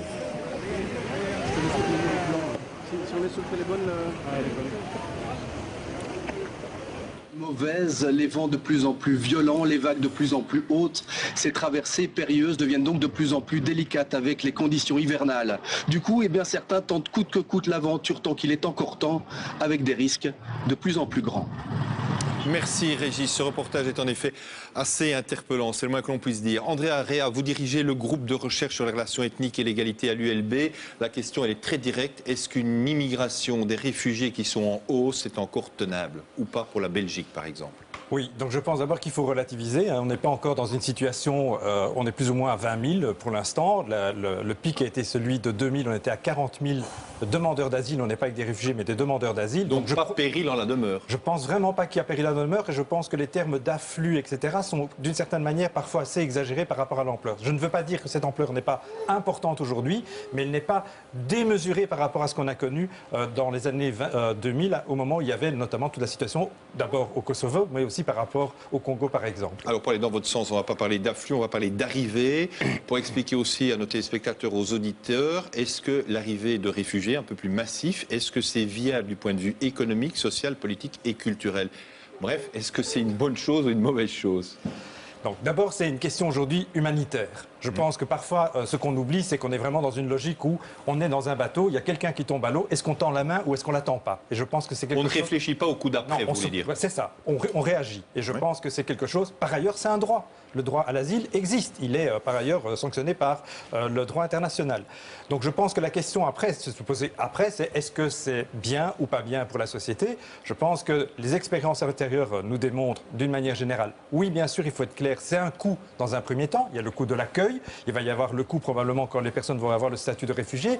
Mais on sait très bien que ce n'est pas un coût. D'ailleurs, le gouvernement le sait bien puisqu'il a diminué la période d'attente pour accéder au marché du travail de 6 mois à 4 mois. Donc on sait très bien que même les demandeurs d'asile vont tout de suite entrer sur le marché du travail. Et donc ils vont être productifs. Donc de cette manière, il y a déjà tout de suite au niveau économique un contrebalancement, si vous voulez, un équilibre entre le coût de l'accueil et d'autre part la contribution que ces réfugiés, une fois qu'ils seront d'ailleurs réfugiés, vont contribuer à la Belgique. Alors on l'a dit, l'actualité elle se passe aussi en Syrie où pour l'instant les Russes sont en train de bombarder. On en discute beaucoup à l'ONU. Dans quelques instants on va retrouver le Premier ministre Charles Michel qui est avec nous en direct. Mais avant cela, une question, Pascal Reintjens et Denis Duet. Est-ce qu'il faut réorganiser les frontières chez nous, c'est-à-dire plus de frontières ou des frontières mieux organisées? Pascal Reintjens. Oui, des frontières mieux organisées. Comment? Comment? En donnant les moyens de les organiser, en faisant en sorte qu'on puisse identifier les personnes qui arrivent Ça dès qu'elles veut arrivent. dire revenir en arrière, refaire des contrôles aux frontières? Non, absolument pas. On parle des frontières extérieures. On doit pouvoir organiser les frontières extérieures sans mettre des barrières et sans bloquer les gens. Ça veut dire quoi? Ça veut dire qu'on doit pouvoir identifier le plus rapidement possible qui arrive, identifier aussi au sein de ces groupes qui sont les plus vulnérables, pouvoir garantir également l'accès à la demande de protection internationale, comme ça a été dit. Je crois qu'il est vraiment important de pouvoir mettre en perspective le fait que les gens qui sont aux portes de l'Europe pour l'instant sont des gens qui sont en demande de protection internationale. Et il faut pouvoir leur permettre de faire cette demande le plus rapidement possible. Denis Duet, c'est possible ça de mieux organiser les frontières? Oui, évidemment, c'est tout à fait possible. Il faut des moyens, il faut de l'argent, il faut que les États soient d'accord. C'est des questions rafales. Il faut surtout de la coordination. Donc le problème aujourd'hui, c'est qu'on a une crispation et un retour vers la frontière de l'État, de l'État membre. Chacun se replie sur soi, c'est ça que vous voulez dire? C'est un petit peu la réaction la plus évidente, la plus facile. On voit le retour des barbelés, des barrières, des murs, et pas simplement ces dernières semaines, déjà depuis un petit peu plus longtemps. Surtout et pas seulement dans en Europe. jardin, comme on dit. Oui, exactement. Mais en même temps, on peut dire, montrez-moi une barrière de 2 mètres, je vous montrerai dirais, une échelle de 2,50 m. C'est toujours possible de passer au-dessus, c'est toujours possible de passer à côté. Et ce que l'on voit quand on essaye de murer ou de solidifier un petit peu la frontière, c'est un détournement des flux vers d'autres régions et surtout une prise de risque accrue pour les migrants. Et tout ce que l'on voit ces derniers mois, ce n'est que ça. C'est des chemins de la migration qui étaient plus faciles par le passé ou de la fuite dans le cas des réfugiés qui aujourd'hui doivent prendre des chemins autrement plus compliqués, faire appel à des passeurs et donc prennent des risques qui sont autrement plus importants que par le passé. Didier Leroy, je l'ai dit, on est en pleine actualité parce que pour l'instant, les troupes russes, ou en tout cas certains de leurs éléments, bombardent en Syrie. Pour que nos téléspectateurs soient bien au courant et avant d'aller à l'ONU, on discute de cela. Est-ce que ces bombardements pourraient changer quelque chose ou pas ? Essentiellement non, ça pourra continuer à contenir, voire à réduire les zones sous le contrôle de l'État islamique puisque c'est la cible désignée des frappes russes. Mais encore une fois, il faudra des solutions beaucoup plus profondes sur le plan socio-économique, politique et de long terme pour endiguer le phénomène Daesh qui n'est pas exclusivement militaire. Alors, on vous retrouve tous dans quelques instants et on prend la route directement des États-Unis. On va à New York, on retrouve Caroline Hick. Caroline, je l'ai dit, on l'a répété, c'est l'événement ce soir. C'est tout ce qui se passe en Russie, en Syrie pour l'instant, avec le bombardement par certaines troupes russes. Oui, c'est ça, les premières frappes russes et les doutes qu'elles suscitent. On a entendu la France et les États-Unis se demander si c'était véritablement Daesh qui était visé ou si ce n'était pas plutôt l'opposition syrienne à Bachar al-Assad. Alors, Charles Michel, le Premier ministre, est à nos côtés. Est-ce que ce soir, dans les rangs de la diplomatie belge, le doute est permis également ? En tout cas, on veut la clarté et nous avons eu des discussions avec, par exemple, le haut représentant pour la situation en Syrie. Nous pensons qu'il faut absolument que la Russie soit claire sur l'objectif qu'elle poursuit dans cette affaire. Nous plaidons, nous, pour une grande coalition qui rassemble l'Iran, la Russie, les États-Unis, l'Europe. Il y a deux problèmes en Syrie. Il faut les traiter en parallèle. D'une part, il faut éradiquer Daesh, il faut se battre contre le terrorisme. Et d'autre part, il faut faire en sorte qu'il y ait une transition politique. On ne peut pas tolérer la barbarie au départ de Bachar el-Assad. C'est ça que vous avez dit notamment dans votre allocution ici à l'Assemblée générale. Alors avant justement cette assemblée, on se demandait si la Syrie faisait de la musculation ou si elle affichait son soutien indéfectible à Bachar al-Assad. Aujourd'hui, le doute n'est plus vraiment permis. Est-ce qu'on est dans un nœud ce soir ? On n'est pas dans un nœud, on est dans un moment où il y a autour de la table beaucoup de discussions discrètes qui ont lieu. Et moi j'espère de tout cœur que dans les heures ou les jours qui viennent, il puisse y avoir de la clarté. Ce moment de l'Assemblée générale, c'est le moment parfait, c'est le moment idéal. Tout le monde est ici présent. C'est le moment de s'engager politiquement. Je constate aussi que les opérations militaires qui sont en cours au départ de la Russie probablement visent à renforcer une position de négociation politique et diplomatique. Personne n'est dupe par rapport à cela, mais la conviction que j'ai, c'est qu'il y a un petit espoir, une petite fenêtre qui est entrouverte. Il faut mettre le pied dans cette fenêtre pour tenter d'aller vers une solution qui redonne de l'espoir. Dès qu'il y aura à nouveau de l'espoir en Syrie, il y aura moins de tentations pour les réfugiés de quitter leur pays. Alors justement, la répercussion chez nous, c'est cet afflux de réfugiés, quelques milliers cette année, pour un pays d'11 millions d'habitants. On peut se dire que c'est gérable et pourtant vous êtes critiqué, le gouvernement est critiqué. On dit que vous n'avez justement pas tout à fait bien géré la situation, notamment suite à ces centaines de personnes qui ont dormi dans le parc Maximilien. Mais moi je m'en tiens au fait. En quelques semaines, on a créé des milliers de places supplémentaires opérationnelles. Jamais un gouvernement par le passé n'avait même organisé ce qu'on appelle le pré-accueil dans le bâtiment OETC 3 à Bruxelles, qui permet pour les personnes qui attendent avant de pouvoir s'inscrire qu'il y ait une disposition, une organisation afin que ces personnes puissent être encadrées convenablement. Alors c'est vrai qu'on a été surpris comme tous les pays européens par l'afflux qui a été soudain, massif et soudain. On savait qu'il y aurait une montée en puissance du nombre de réfugiés, mais dans cette ampleur-là, on l'ignorait. Le travail est en cours, nous allons continuer le travail et encore au moment où on se parle, je peux confirmer qu'on va continuer dans les heures qui viennent d'augmenter de plusieurs centaines de places additionnelles dans le bâtiment OETC 3. Dans quelques jours, il y aura une capacité de 1000 places au total dans ce bâtiment. Mais les 250 dossiers analysés par jour, sur ça, vous n'allez pas transiger ? À ce stade, sûrement pas, parce que c'est très raisonnable, c'est très objectif. Nous avons des capacités administratives pour traiter convenablement les dossiers. Pour chacun des dossiers, il faut parfois plusieurs entretiens qui durent chaque fois plusieurs heures. Il faut analyser parfois les dossiers aussi avec la sûreté de l'État pour s'assurer qu'on puisse garantir la sécurité aussi de nos concitoyens. Et par conséquent, aujourd'hui, 250 dossiers par jour, ça correspond à une limite administrative que nous allons continuer à maintenir. Pas d'engagement de personnel supplémentaire prévu? Là, les décisions sont prises puisqu'on a décidé de recruter au total pratiquement 300 fonctionnaires supplémentaires, à la fois pour traiter les dossiers plus rapidement et rétrécir ainsi les délais de traitement des dossiers. D'autre part, pour pouvoir opérer les retours, puisque un certain nombre de personnes ne sont pas admises comme réfugiés, doivent donc retourner de préférence sur base volontaire. Il faut aussi du personnel pour organiser cela. Et nous avons aussi pris des dispositions pour augmenter les moyens des services de renseignement, la sûreté de l'État qui de plus en plus doit regarder les différents dossiers pour remettre aussi un avis pertinent dans les dossiers en question. Voilà, merci beaucoup Monsieur le Premier ministre. Charles Michel qui poursuit ici son voyage à New York et demain à l'agenda, il y a notamment un rendez-vous avec le secrétaire général de l'ONU, Ban Ki-moon. Merci Caroline, vous étiez donc en direct de New York. Les camps en Turquie, au Liban et en Jordanie sont les premiers lieux d'arrivée des populations syriennes. On va le voir, leur vie devient quand même de plus en plus compliquée aussi dans ces camps au fur et à mesure des heures. Laurence Braix. Elles attendent depuis des heures que la distribution de nourriture commence. C'est la seule possibilité qu'elles ont pour nourrir leur famille. Une réelle question de survie. Pas facile d'assurer le calme dans un moment pareil. C'est de plus en plus difficile, pas juste un peu. Il faut payer la tente, l'électricité, l'eau, l'école. Et maintenant, il faut lutter comme ça pour un peu de nourriture. Depuis plus de 4 ans, le Liban est devenu une terre d'asile pour plus d'1 100 000 Syriens qui fuient la guerre. Une hospitalité que ce petit pays de 4,5 millions d'habitants ne parvient plus à assurer. Jusqu'à l'année passée, ça allait. On recevait de l'aide des Nations Unies. Mais maintenant, tout ça est terminé. Maintenant, on est forcé de laisser nos enfants travailler, même ceux qui ont 7 ou 8 ans. Ces familles syriennes viennent d'arriver en Jordanie, un autre pays voisin de la Syrie. Sans bagages, le peu qu'ils possèdent tient dans un sac en plastique. Direction le camp de Zaatari, qui en 3 ans est devenu le 4e lieu le plus peuplé du pays. Officiellement, 630 000 réfugiés sont enregistrés en Jordanie, mais certaines estimations vont jusqu'à 1 400 000 personnes. Une expansion perpétuelle que la Jordanie commence à limiter au nom de sa sécurité intérieure. Résultat, les files s'allongent pour obtenir les papiers nécessaires et partir.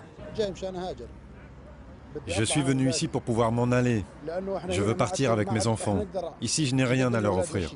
On ne nous autorise rien. Nous remercions les Jordaniens qui nous ont accueillis au début de la crise, mais je veux pouvoir faire quelque chose pour mes enfants. Le pays voisin qui accueille incontestablement le plus grand nombre de réfugiés, le voici. La Turquie atteint désormais le chiffre record de plus de 2 millions de personnes venant de Syrie et cherchant asile sur ses terres. Dans les zones proches de la frontière, les tentes blanches s'alignent les unes à côté des autres, toujours plus nombreuses. Les enfants représentent la moitié de la population réfugiée. Ces camps sont pourtant l'exception. 90% des Syriens qui vivent en Turquie sont abrités dans les villes et survivent souvent grâce à la charité des mosquées. Une vie sans perspective, sans avenir, qui pousse beaucoup d'entre eux à tenter la traversée de la Méditerranée. Nous avons essayé de partir hier dans un bateau gonflable, mais le bateau a coulé. Des pêcheurs nous ont sauvés et amenés chez les gardes-côtes. Malgré cela, on réessayera encore. Et si cela ne fonctionne pas, on essayera encore et encore. Pour des millions de Syriens, le rêve de pouvoir retourner vivre dans un pays pacifié s'éloigne chaque jour un peu plus. Face à leurs conditions de vie désespérantes, ils tentent désormais de parvenir coûte que coûte sur le continent européen. Bertrand Haine, avec vous sur la première. Toujours beaucoup de questions autour de l'afflux des réfugiés ce soir. Oui, évidemment, la première question, pourquoi maintenant cet afflux? Et aussi, cette autre question qui vient très vite, qui est responsable? On a par exemple Ludovic qui nous dit, n'est-ce pas Angela Merkel, la chancelière allemande, qui a suscité cet exode en se montrant, selon lui, trop accueillante, sans en mesurer toutes les conséquences. Autre son de cloche, nous avons par exemple le mari qui se demande si les réfugiés ne sont pas poussés vers l'Europe par Bachar el-Assad, le président syrien, pour que l'Europe prenne peur et le soutienne, lui et son régime, pour stopper cette fuite, une instrumentalisation. Et puis, évidemment, cette question qui revient très souvent, Quand cet afflux va-t-il prendre fin? Des auditeurs nous soumettent des chiffres. 1 million, 4 millions de réfugiés seraient encore sur les routes. Là-dessus, François, il y a une demande de clarté. Eh bien, vous aurez la clarté dans quelques instants, mais avant cela, il y a Adja qui est dans le public. Oui, et dans le public, on suit de très près ce qui se dit à New York. On pointe du doigt beaucoup la communauté internationale, la désorganisation de l'Europe. Certains vont jusqu'à remettre en cause le fonctionnement de l'ONU avec le droit de veto des membres permanents qui empêchent de prendre des décisions. On pointe aussi l'hypocrisie de certains pays. C'est votre question, ça, Christian Hauck? Oui, parce qu'on pourrait se demander pourquoi d'autres pays arabes, musulmans et riches n'accueillent pas les réfugiés. Des gens qui sont de leur culture, ils ont de l'espace, ils ont de la richesse. Et à la limite, la communauté internationale pourrait même aider ces pays-là à maintenir des réfugiés sur les pays arabes, ce qui éviterait beaucoup de problèmes en Europe. Vous visez quel pays? Les pays du Golfe, l'Arabie Saoudite? Les pays du Golfe, l'Arabie Saoudite, qui est très riche, qui a d'énormes moyens. Mais même, moi je serais d'accord, je serais partisan que même l'Europe aide ces pays à maintenir les réfugiés sur les terres arabes. Vous, Jacques Lecarte, vous êtes partisan d'une autre solution qui est de mieux organiser peut-être carrément des couloirs vers l'Europe. Oui, moi je pense que l'Union européenne devrait se coordonner et se mettre d'accord pour créer des couloirs légaux d'immigration afin d'éviter la pagaille, les drames et les tragédies que l'on vit pour le moment. Voilà, François. Eh bien, écoutez, je faisais un petit signe à Georges, c'est ça, qui est dans le public là et qui est très jeune et qui continue à regarder ce débat avec nous. Alors, on va parler à présent des fameux hotspots qu'on peut qualifier de centres d'identification d'une certaine manière. C'est le reportage en Sicile de Valérie Dupont et on va voir ainsi comment ça fonctionne. Au premier contact avec le sol européen, ces migrants sont encerclés par la police italienne. Ils sont regroupés dans des tentes directement sur les berges du port d'Augusta. Leur processus d'identification va commencer. Il faut savoir que Frontex ne peut pas archiver des données individuelles, qu'elles soient nationalité, nom, prénom, date de naissance. Donc ici, notre rôle, c'est vraiment d'assister les Italiens. Jean-Jacques est un policier français détaché pour une mission Frontex de 5 semaines. Pour l'instant, son travail se limite à poser des questions pour tenter de repérer qui sont les migrants qui mentent sur leur nationalité ou qui représentent un danger potentiel pour l'Europe. Ça va être une question sur le pays, ça va être une question sur le président, ça va être une question sur la région. Et à partir de ce lien-là, arriver à essayer de définir par les réponses de la personne qui est en face de vous, si on est dans une personne qui nous dit la vérité ou une personne qui cherche à cacher sa nationalité réelle. Mentir sur sa nationalité, beaucoup le font, car contrairement aux Syriens, la majorité de ces Africains subsahariens proviennent de pays qui ne donnent aucun droit à l'asile en Europe. Nous devons identifier de manière plus efficace tous ceux qui arrivent et trouver des solutions européennes communes pour mieux encadrer l'asile et la migration. Au-delà du langage très diplomate de Frontex, se cache la volonté de certains pays comme l'Allemagne, mais aussi la Belgique, de limiter à 3 jours le processus d'identification des migrants. Actuellement au centre d'accueil de Syracuse, seules les forces de l'ordre italiennes sont autorisées à prendre les photos et empreintes digitales des migrants. Un tiers d'entre eux refusent de se faire identifier. À partir du moment où ils refusent que leur empreinte digitale soit prise en Italie, ils pensent qu'ils ont plus de chances de demander l'asile dans un autre pays européen. Même si au bout du compte, la plupart d'entre eux seront quand même expulsés à nouveau vers l'Italie, leur pays d'arrivée. Depuis quelques jours, les agences européennes ont donc établi une sorte d'état-major de fortune à Catane pour préparer les fameux hotspots. 15 équipes de 4 experts européens travailleront dans les centres d'accueil italiens et grecs à partir du mois de novembre. Dès que nous aurons le feu vert des autorités italiennes, nous sommes prêts à déployer nos équipes d'experts dans les centres. Ce sont des officiers de police envoyés par tous les États membres. Ils participeront activement et non plus comme observateurs au processus d'enregistrement des migrants. Des centres d'identification plus efficaces pour séparer les réfugiés des migrants économiques. Voilà donc l'objectif de l'Union européenne. Mais déjà, certaines associations humanitaires craignent que ces centres ne deviennent de véritables prisons aux frontières de l'Europe. Au port d'Augusta, l'identification des 200 migrants est terminée. Mais Jean-Jacques se dirige à présent vers Messine. Un autre bateau est annoncé. Selon lui, identifier les migrants rapidement est impossible. de tout gérer, c'est pas possible. Pas possible vu le nombre. Quand il y en avait moins dans le temps, oui. Mais maintenant, c'est difficilement gérable. Hein.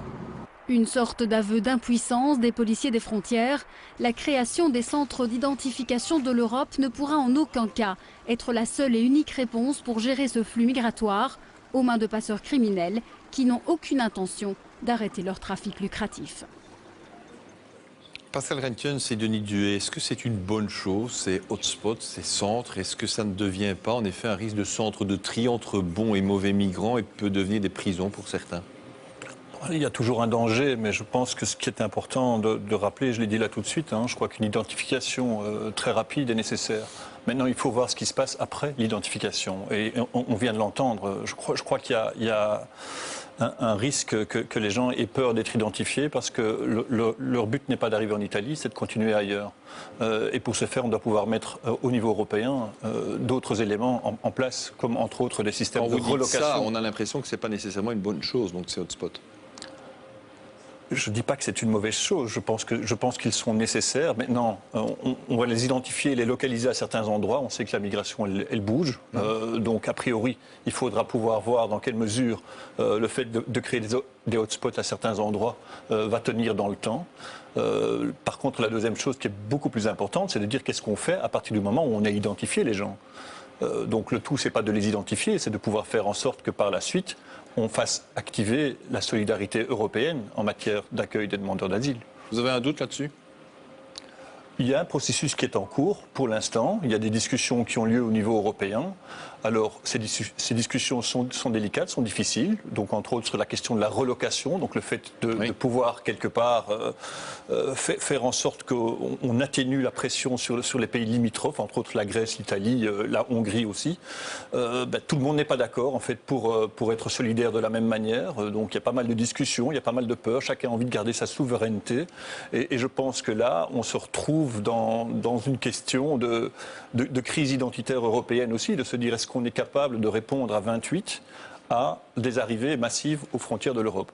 Denis Duhay, est-ce qu'une fois de plus, l'Europe ne montre pas un peu ses limites ici, en ne parvenant pas à résoudre un certain nombre de problèmes, en essayant peut-être à certains moments de certains pays se repliant sur elles-mêmes et donc de ne pas avoir une solidarité européenne? C'est ça ma question. Oui, tout à fait. Donc la crise nous montre vraiment les limites de la solidarité européenne, donc qui sont prévues par différents textes, notamment en matière d'asile. Et ici, dans ce domaine, on voit vraiment les limites de cette solidarité, et en particulier des visions très différentes de l'attitude à adopter face à cette situation de l'arrivée des réfugiés, avec des États, pour des raisons diverses d'ailleurs, adoptent des positions relativement favorables à la fois à l'accueil, mais aussi à une forme de coopération européenne, et d'autre part, d'autres États qui prennent d'autres options, plutôt sur le repli et certainement pas sur la coopération. Brièvement, André Area, est-ce qu'on n'est pas en train, comme observateur, de rater justement cette solidarité européenne? Oui, fort probablement, mais je crois que ça, c'est vraiment un débat qui est d'ordre tout à fait politique. C'est, je pense que le principe même de la construction européenne, et ça, je pense qu'on touche aux valeurs même de la construction européenne, était fondé sur la solidarité.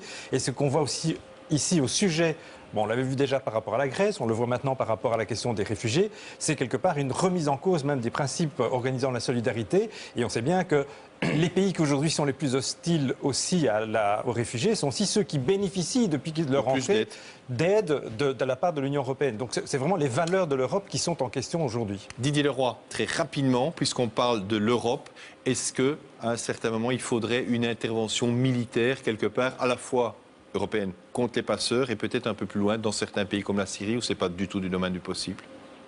Disons que l'intervention militaire est déjà à l'œuvre de la part de certains des États membres de l'Union européenne. Certains États membres, mais pas de l'Europe. Il n'y a pas une cohésion nécessairement européenne. Non, parce que je crois que la défense européenne en est encore un État relativement embryonnaire. Et donc, voilà, je ne pense pas que c'est envisageable à ce stade-ci de s'engager dans quelque chose qui serait un bourbier probablement de manière générale. Merci.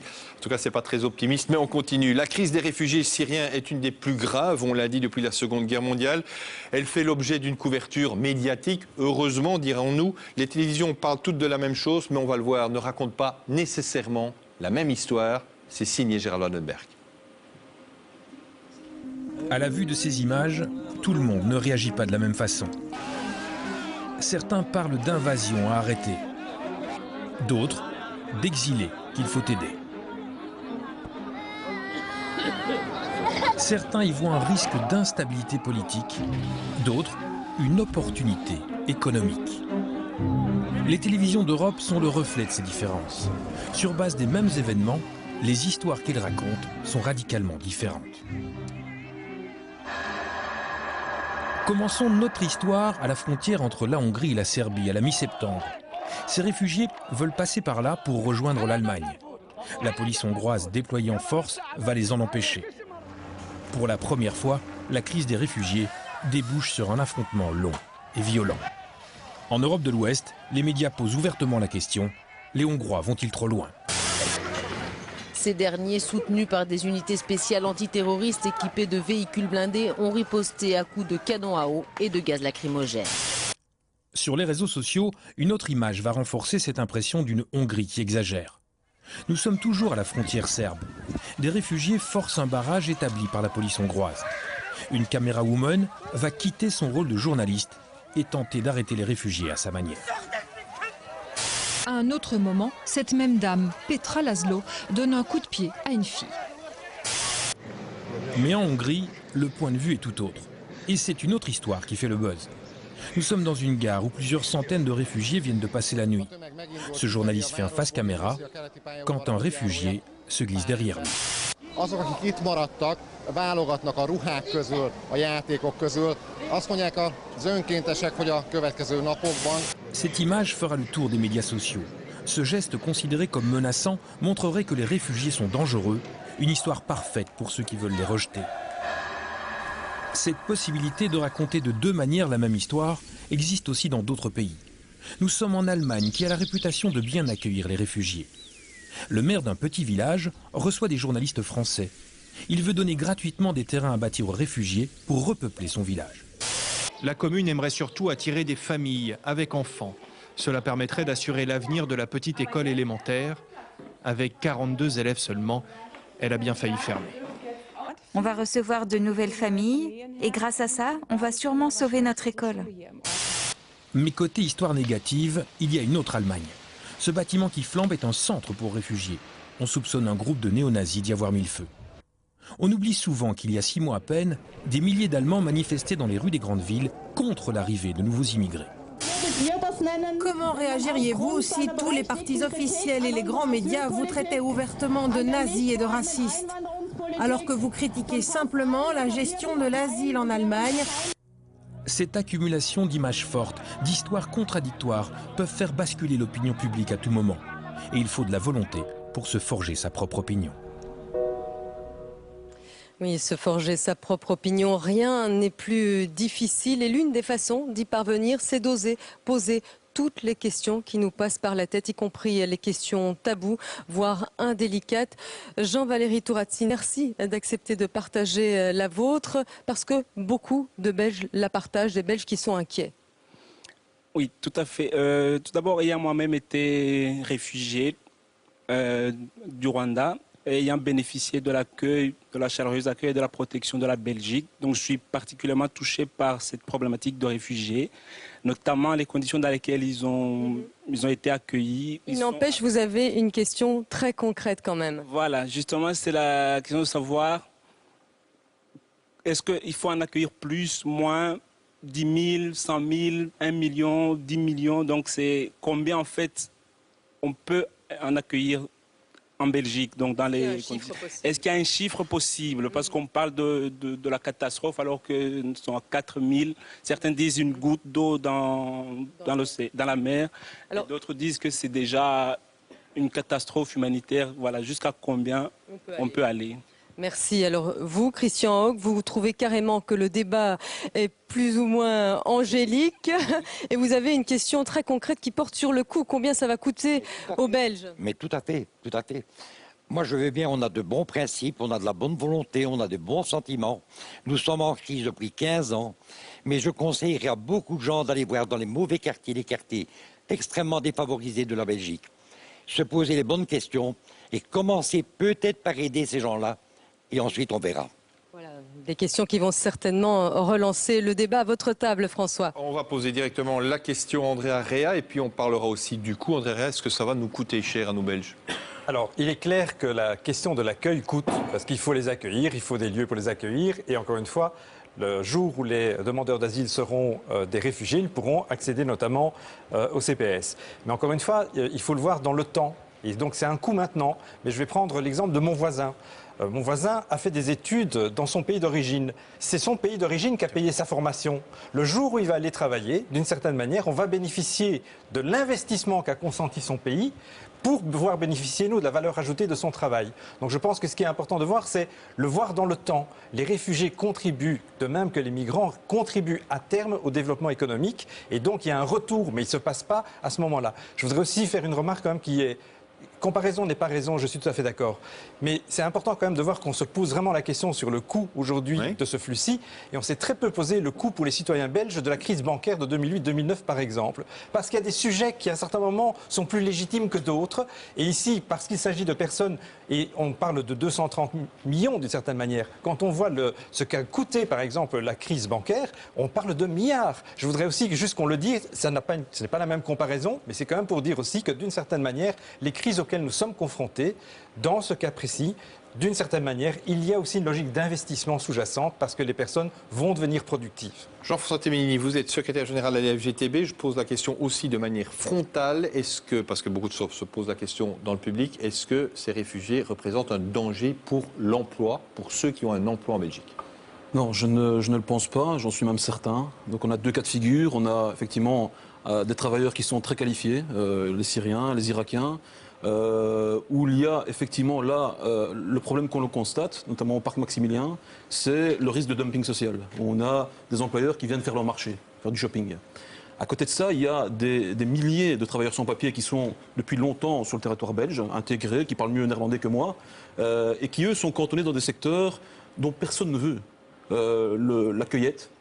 La cueillette des fruits, à des salaires misérables, dans des conditions de flexibilité terribles, l'ORECA, les gens de maison avec des problèmes de traite d'esclaves, ces jobs-là, personne n'en veut. Pour répondre à un fantasme, la Sécu n'est pas non plus, la sécurité sociale n'est pas non plus en danger. Non, clairement, je pense que les chiffres de l'OCDE sont très clairs. De un, la Sécu, comme on l'a dit ici, c'est le revenu d'intégration sociale, CPS, auquel on droit quand ils ont le statut de réfugié. Donc c'est pas la Sécu, ils n'ont pas droit au chômage. Et simplement, si je peux citer les chiffres de l'OCDE, oui, allez-y. On regarde ce que coûte l'immigration par rapport à ce qu'elle rapporte au pays. Les chiffres de l'OCDE, 3 500 € par tête. Donc, dans une position radicale, on renvoie les migrants chez eux, on perd 1% de PIB. Alors, encore une dernière question, parce que je poserai encore une à nos invités. Jean-François Téménini, c'est un message qui est facile à faire passer aussi au sein de vos troupes, ou pas du tout? C'est difficile. Ou est-ce qu'il y a quelque part un réflexe raciste?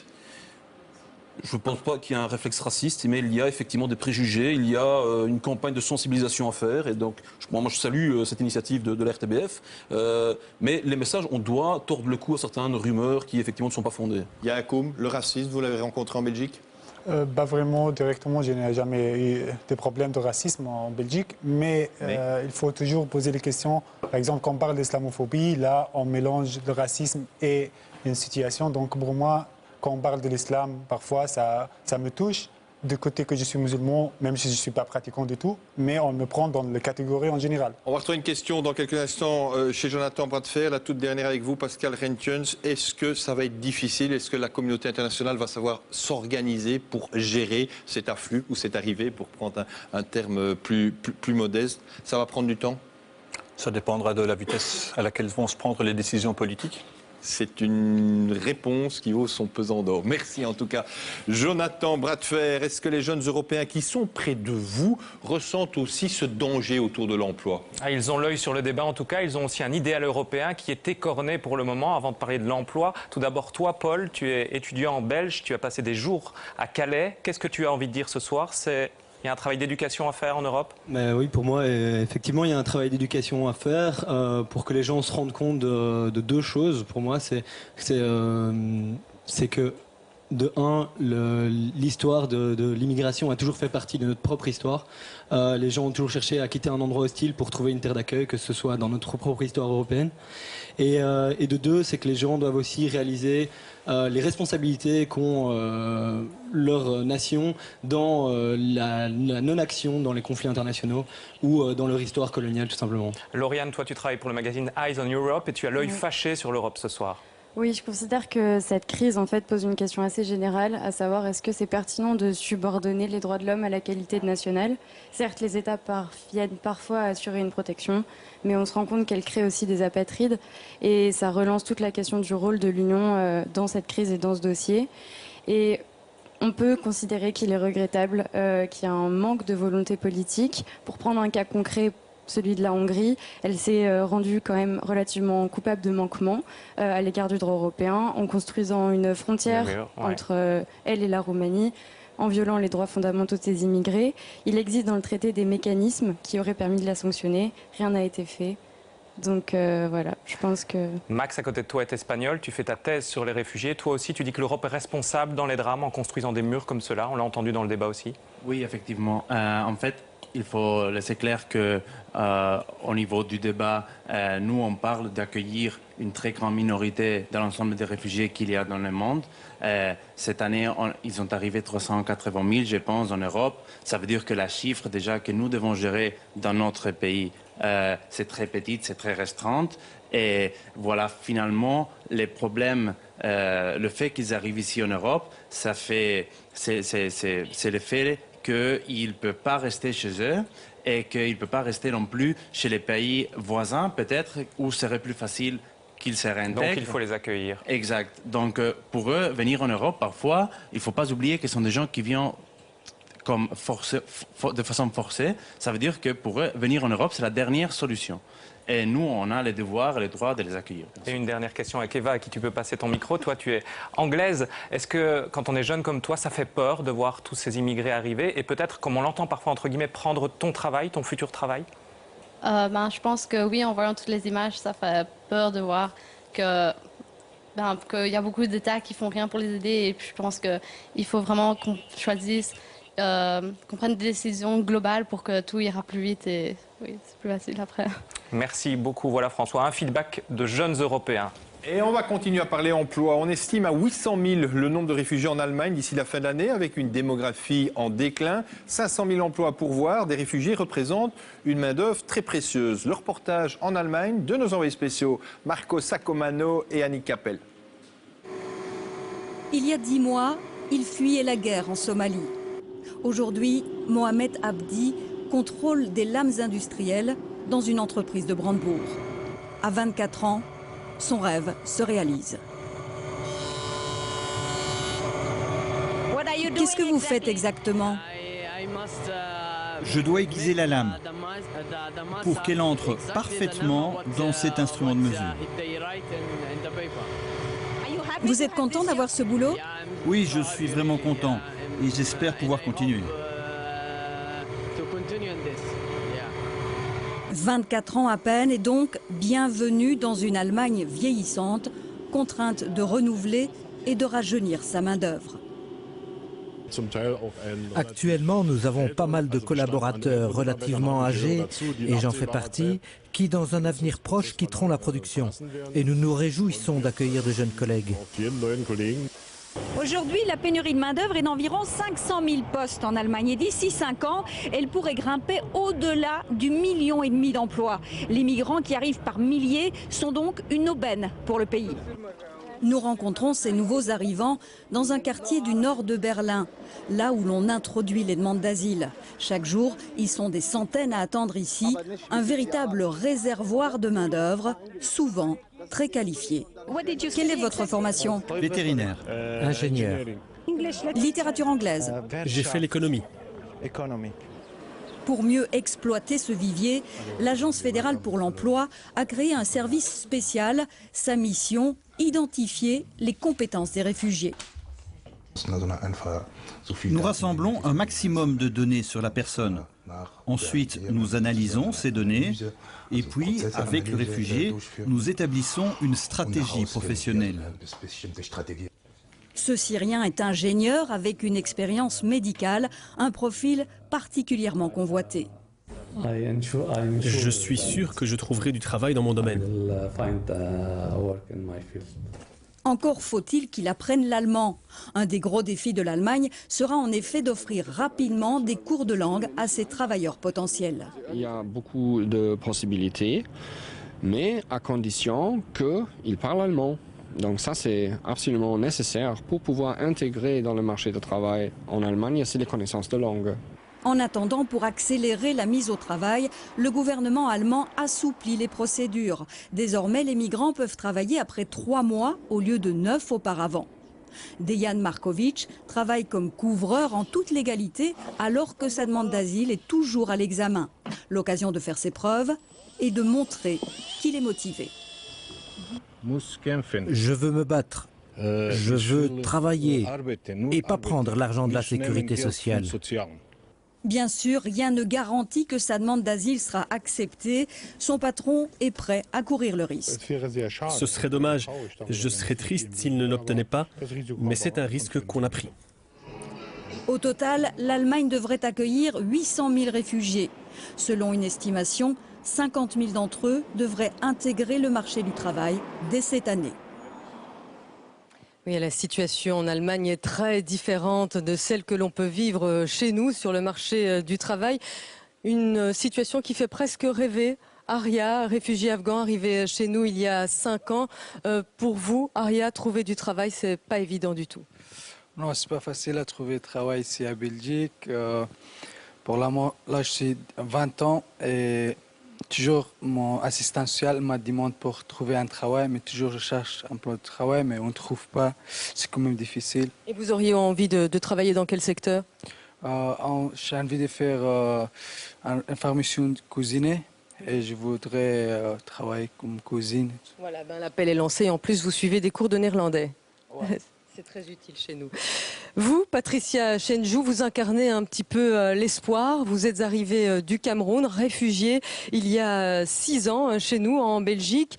Vous êtes parvenue à décrocher un contrat à durée indéterminée, mais on peut dire que c'était vraiment le parcours de la combattante. Oui, comme on dit chez nous, si tu veux, si tu vas y arriver. Ça n'a pas été facile pour moi. Mais expliquez-nous un peu votre parcours, tout ce que vous avez fait pour pouvoir y arriver. Alors déjà, je suis arrivée ici en Belgique en novembre 2000. Il y a 6 ans. Oui, 2009, je vais dire. Et 3 mois après, j'ai eu mon statut de réfugié. Et voilà, j'ai cherché l'appartement à Bruxelles, je n'ai pas trouvé. Je me suis battue, j'ai cherché avec... Et au niveau du travail, vous avez dû suivre une formation assez éprouvante. Oui, j'ai d'abord suivi une formation dans l'ORECA parce que je voulais bien faire la cuisine. Mais après la formation, je trouvais un contrat à durée déterminée d'1 année. Et voilà, après 1 année, je suis restée au chômage, je crois 3 mois. Et il y a un ami qui m'a conseillé, si tu veux bien faire la boucherie, je sais c'est un boulot pour les hommes, mais je sais qu'avec ta capacité, tu peux y arriver. J'ai dit de toutes les façons, je veux bien sortir de la maison. Et aujourd'hui, vous travaillez comme bouchère dans une grande surface? Maintenant, je suis dans la charcuterie parce que dans la boucherie, chez Colorado, j'ai postulé pour être charcutière et voilà, j'ai été retenue. Vous êtes la seule femme parmi beaucoup d'hommes, c'est ça? Oui, je suis la seule femme. Voilà, 2 expériences très différentes, François. Seule femme parmi beaucoup d'hommes, c'est parfois un plaisir, Adja. Plus sérieusement, Pascal Renkens, André Aria et Jean-François Temilini, une question. Est-ce que le modèle, je ne parle pas économique, mais le modèle d'accueil allemand est transposable chez nous? La question n'était pas tellement du modèle, je pense que c'est aussi une question de volonté politique. Et ce qui est aujourd'hui dans la crise, c'est de voir de quelle manière des États différents vont répondre à des besoins. L'Allemagne est bien sûr dans un besoin économique, dans un besoin démographique important, plus important que celui de la Belgique. La Hongrie d'ailleurs est aussi dans la même situation que l'Allemagne par ailleurs. Mais il y a une concordance, je dirais, entre certains besoins et d'autre part le discours politique qui est tenu.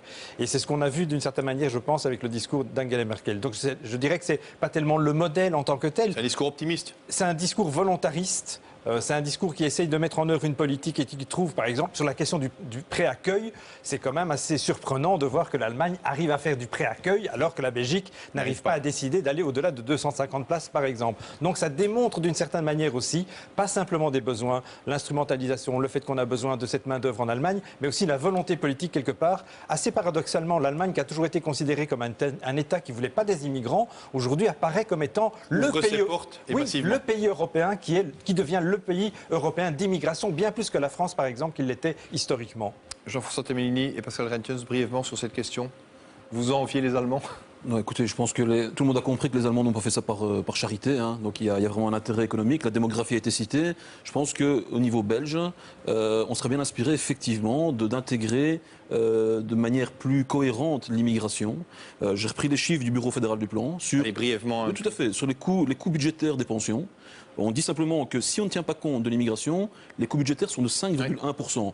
En tenant compte de l'immigration, les coûts sont de 3,5%. Donc il y a vraiment un intérêt et on serait mieux inspiré en tout cas d'intégrer l'immigration pour diminuer la pyramide d'âge et pouvoir financer correctement les pensions. Pascal Rentjens, l'Allemagne, bonne idée? Oui, bonne idée. L'intégration par le travail, c'est une bonne idée, mais il ne faut pas oublier une chose aussi. On parle de gens qui ont fui leur pays, pas toujours de leur plein gré. Ces gens ont un lien avec leur pays. Pas mal d'entre eux peuvent éventuellement, à moyen terme aussi, contribuer à la reconstruction avoir envie de leur de pays. Retourner vers ses racines, comme on dit.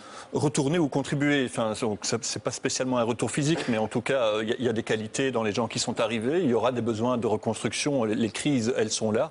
On espère qu'elles ne vont pas durer ad vitam aeternam, et donc il y aura un moment un besoin de contribution aussi dans ces pays-là. Ah, déjà. Oui, on parle beaucoup de l'arrivée, de l'afflux des réfugiés, mais ici se pose aussi la question du retour, Jean-Luc Coutreil. Oui, bien sûr. Je crois que tout le monde espère qu'un jour la paix sera de retour en Syrie, en Irak ou en Afghanistan ou ailleurs. Que proposera-t-on alors comme alternative à ces réfugiés? Vont-ils devoir retourner? Va-t-on les aider à retourner? Et, comme disait monsieur, peut-être reconstruire leur pays? Ou pourront-ils continuer à vivre et s'installer définitivement chez nous? Voilà une question très concrète à vos experts et spécialistes, François. Eh ben oui, est-ce qu'ils peuvent rester chez nous? Est-ce que l'envie aussi, ce sera de retourner?